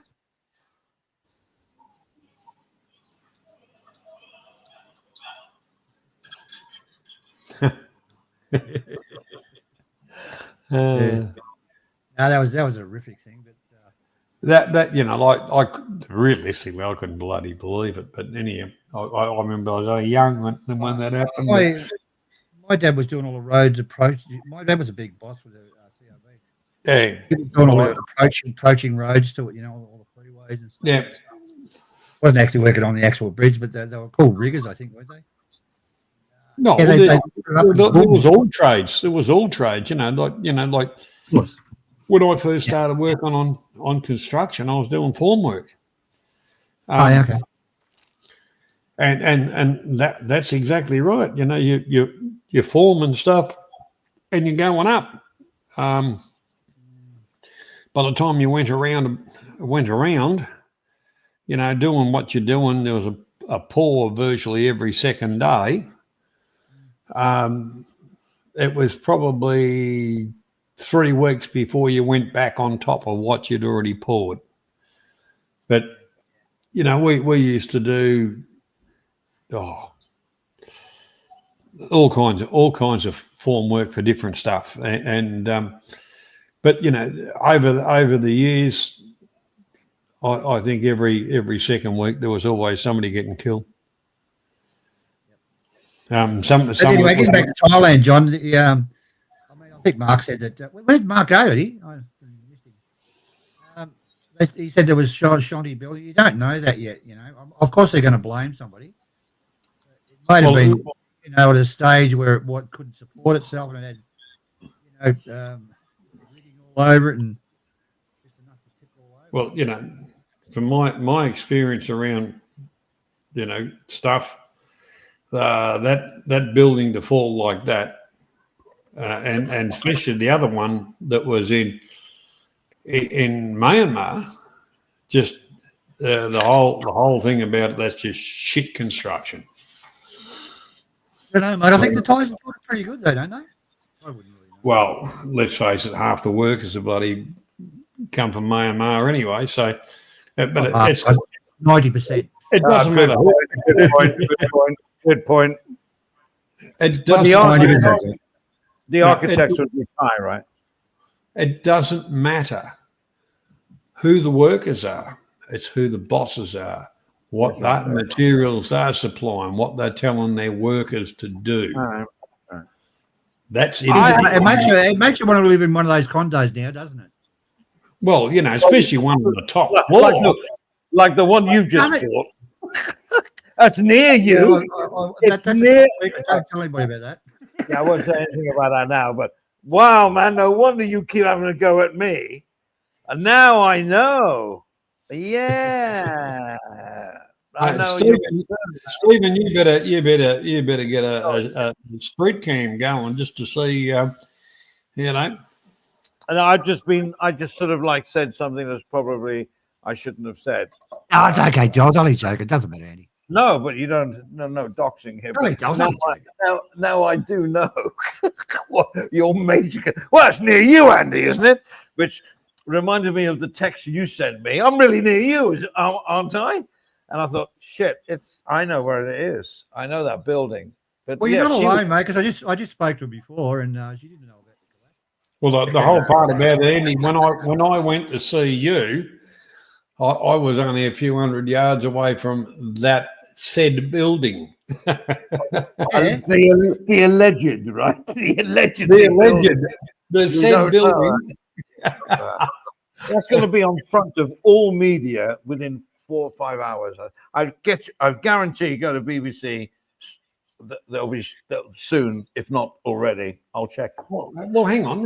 That building coming down, you see, because of the association of 911. Trust me, that is like a capture. You know, if they do it. Well, the American type media might say, terrorist attacked. A terrorist attack. Don't. Oh, you think the people down the south of Thailand have got clever? I'm sorry. I'm not going to answer that. I'm not going to answer that question. I'm not going to say a word. No, nor am I. Steer away. The whole part about it, the people in the south of Thailand, there's some beautiful places down there. And, down the south, yeah, lovely places. Yeah, around the bottom end of the Gulf, there's some bloody lovely joints down through there. Because you and I actually spoke about that. When I was over there, I said, you want to sell this frigging joint and get the effing hell out of there and go down to see it. Andy, we got it. We actually broadcasted before the BBC. One Thai news article on it. There's one Thai news article. A lot on Facebook. We actually beat them. Here. This is from Sky News, right? I can't play the video. But a state of emergency has been declared in Myanmar. Myanmar, following and Bangkok, Andy. Well, it doesn't say that here. It says there's lots of news coming out, so possibly here, but this from the sky just says Myanmar following a 7.7 da da da da da da. Tremors were felt as far as 800 miles away in neighboring Thailand. There, the capital, Bangkok, has also been declared a disaster area, not state of emergency. So Thailand is Bangkok is in a disaster area. From this report, that's all I'm saying. Blah blah blah. That's a journalist from Sky. So there we go. That's like 10 minutes ago. So yeah, okay, Wolfie, I read that. Yeah, that's not good, is it? Well, it's probably more serious than we thought. It says me thinking, I'm always a glass full, half glass full and all that. But I'm thinking that, there's not cameras everywhere, and the immediate footage I got was unbelievable, and Stephen was getting the same, and I was sending him, and he put together a collage, which is great at that time. There's 100 more now. And there is, I haven't even looked at yet, and I don't know where they are or whatever. It depends where you were in that fault line. Johnny, if you're talking to Andy during the week or anything, you hear him talk like this. Hello, Johnny. How you going? How are you, Johnny? You know what's happening, don't you? It's not. It's not the breakup of the internet. Yeah, Wolfie's saying it's been on BBC, Andy, as well. Yeah. So no, all I'm saying is that this early stage. It's only 5 hours before it. So, breaking news, WUT. G'day, Sam. How you doing, mate? Well, actually, I did hear a big couple of reports from Pat here, but they thought it was a knee trembler.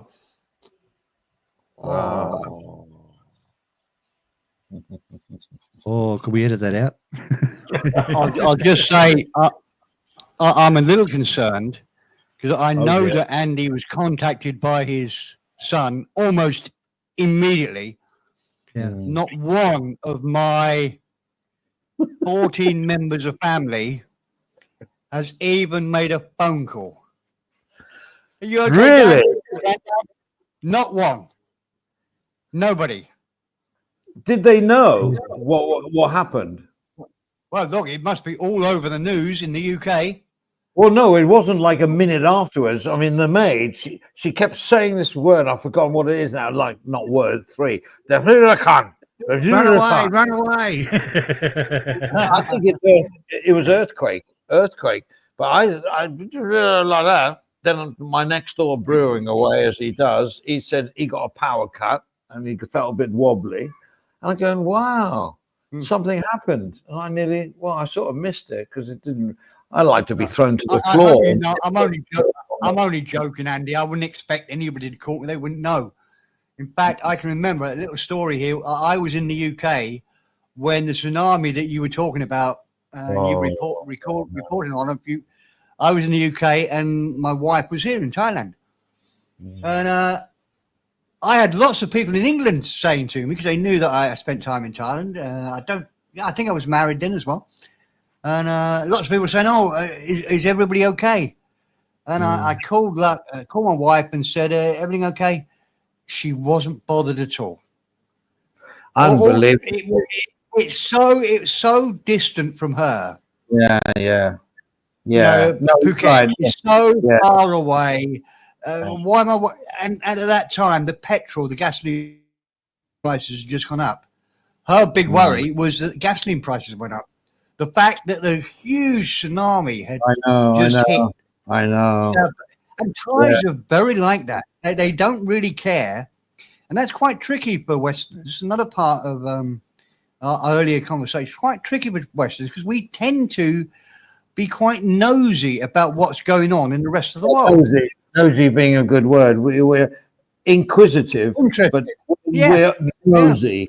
Now, nosy is different from being inquisitive. Nosy is like nosy. You know what I mean? Like they want to know. I use the wrong word again. But you know what I mean? We're quite interested.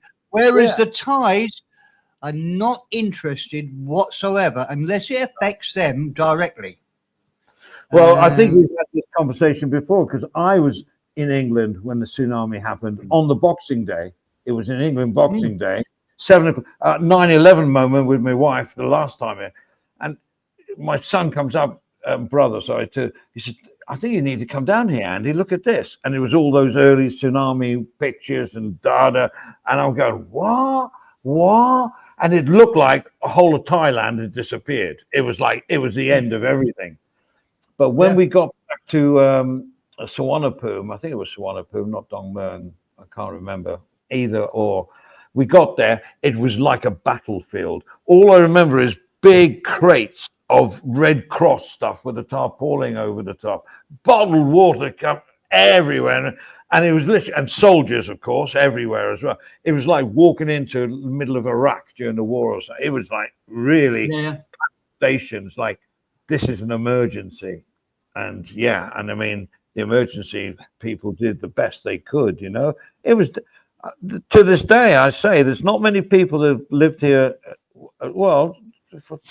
Over that will say that they don't know anyone that died in that tsunami. And somebody I don't. Well, you got to think. Well, you lead a very. But I watched the movie. The movie was pretty good.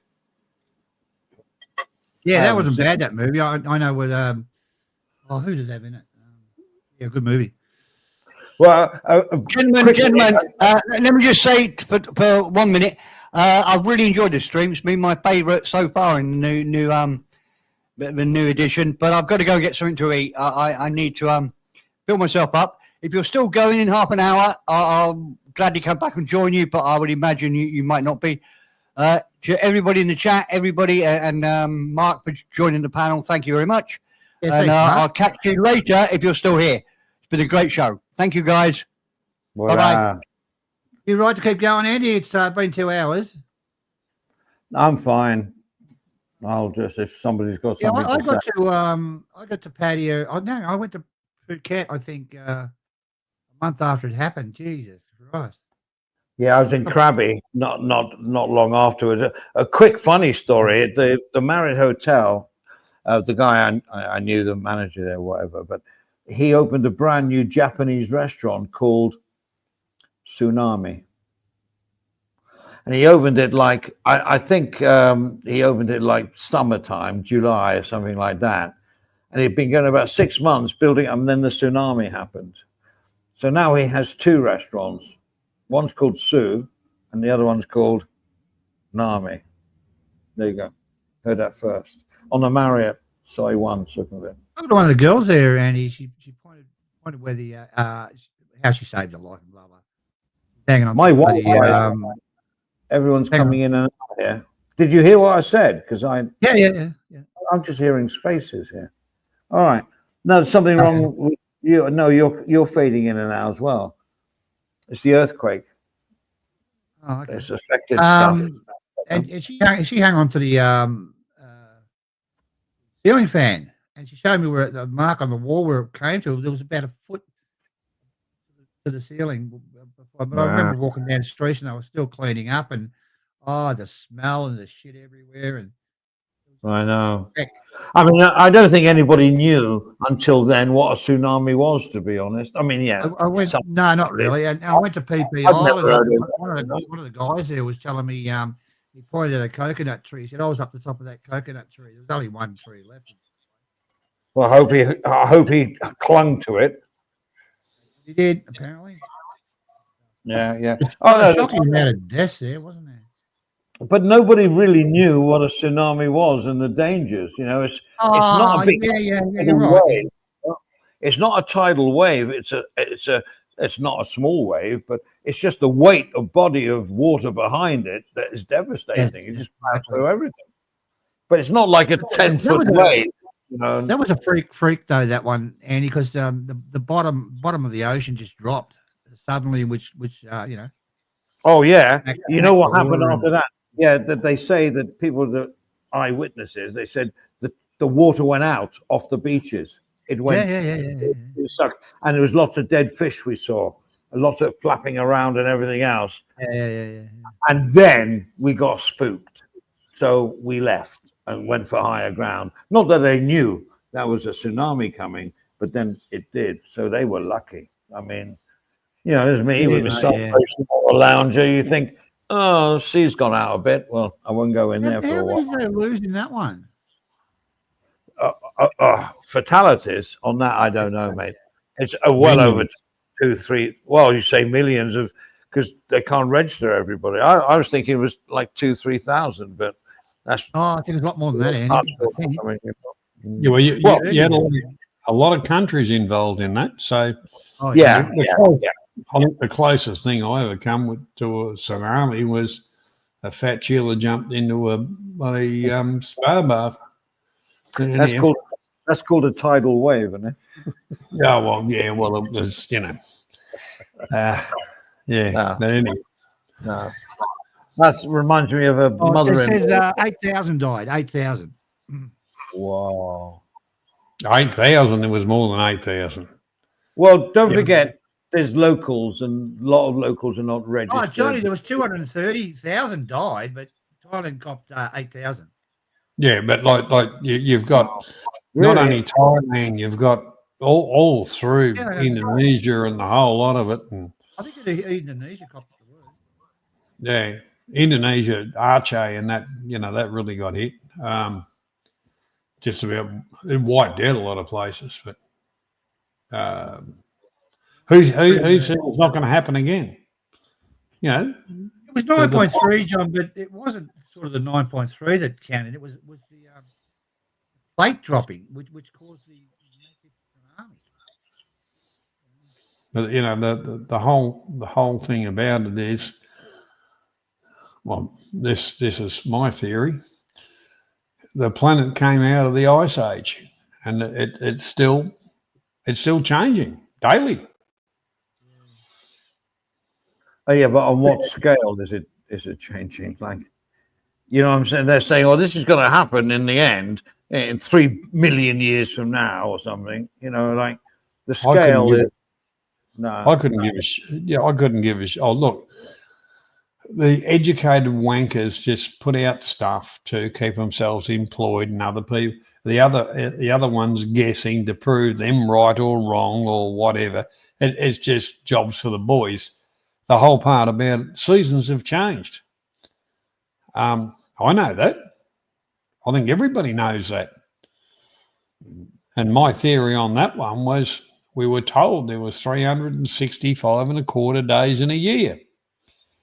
I think since the day they come up with that, they've actually put us ahead of where we should be, because every native culture they go upon what the plant life and everything's doing around them. You know, not on a date on a bullshit calendar.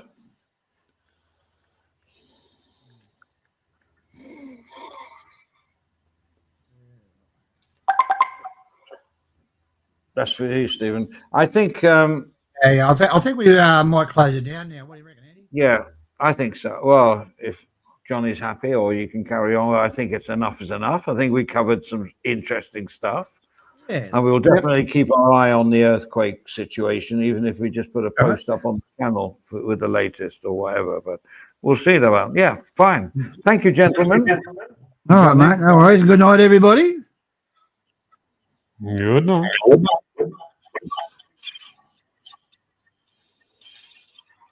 You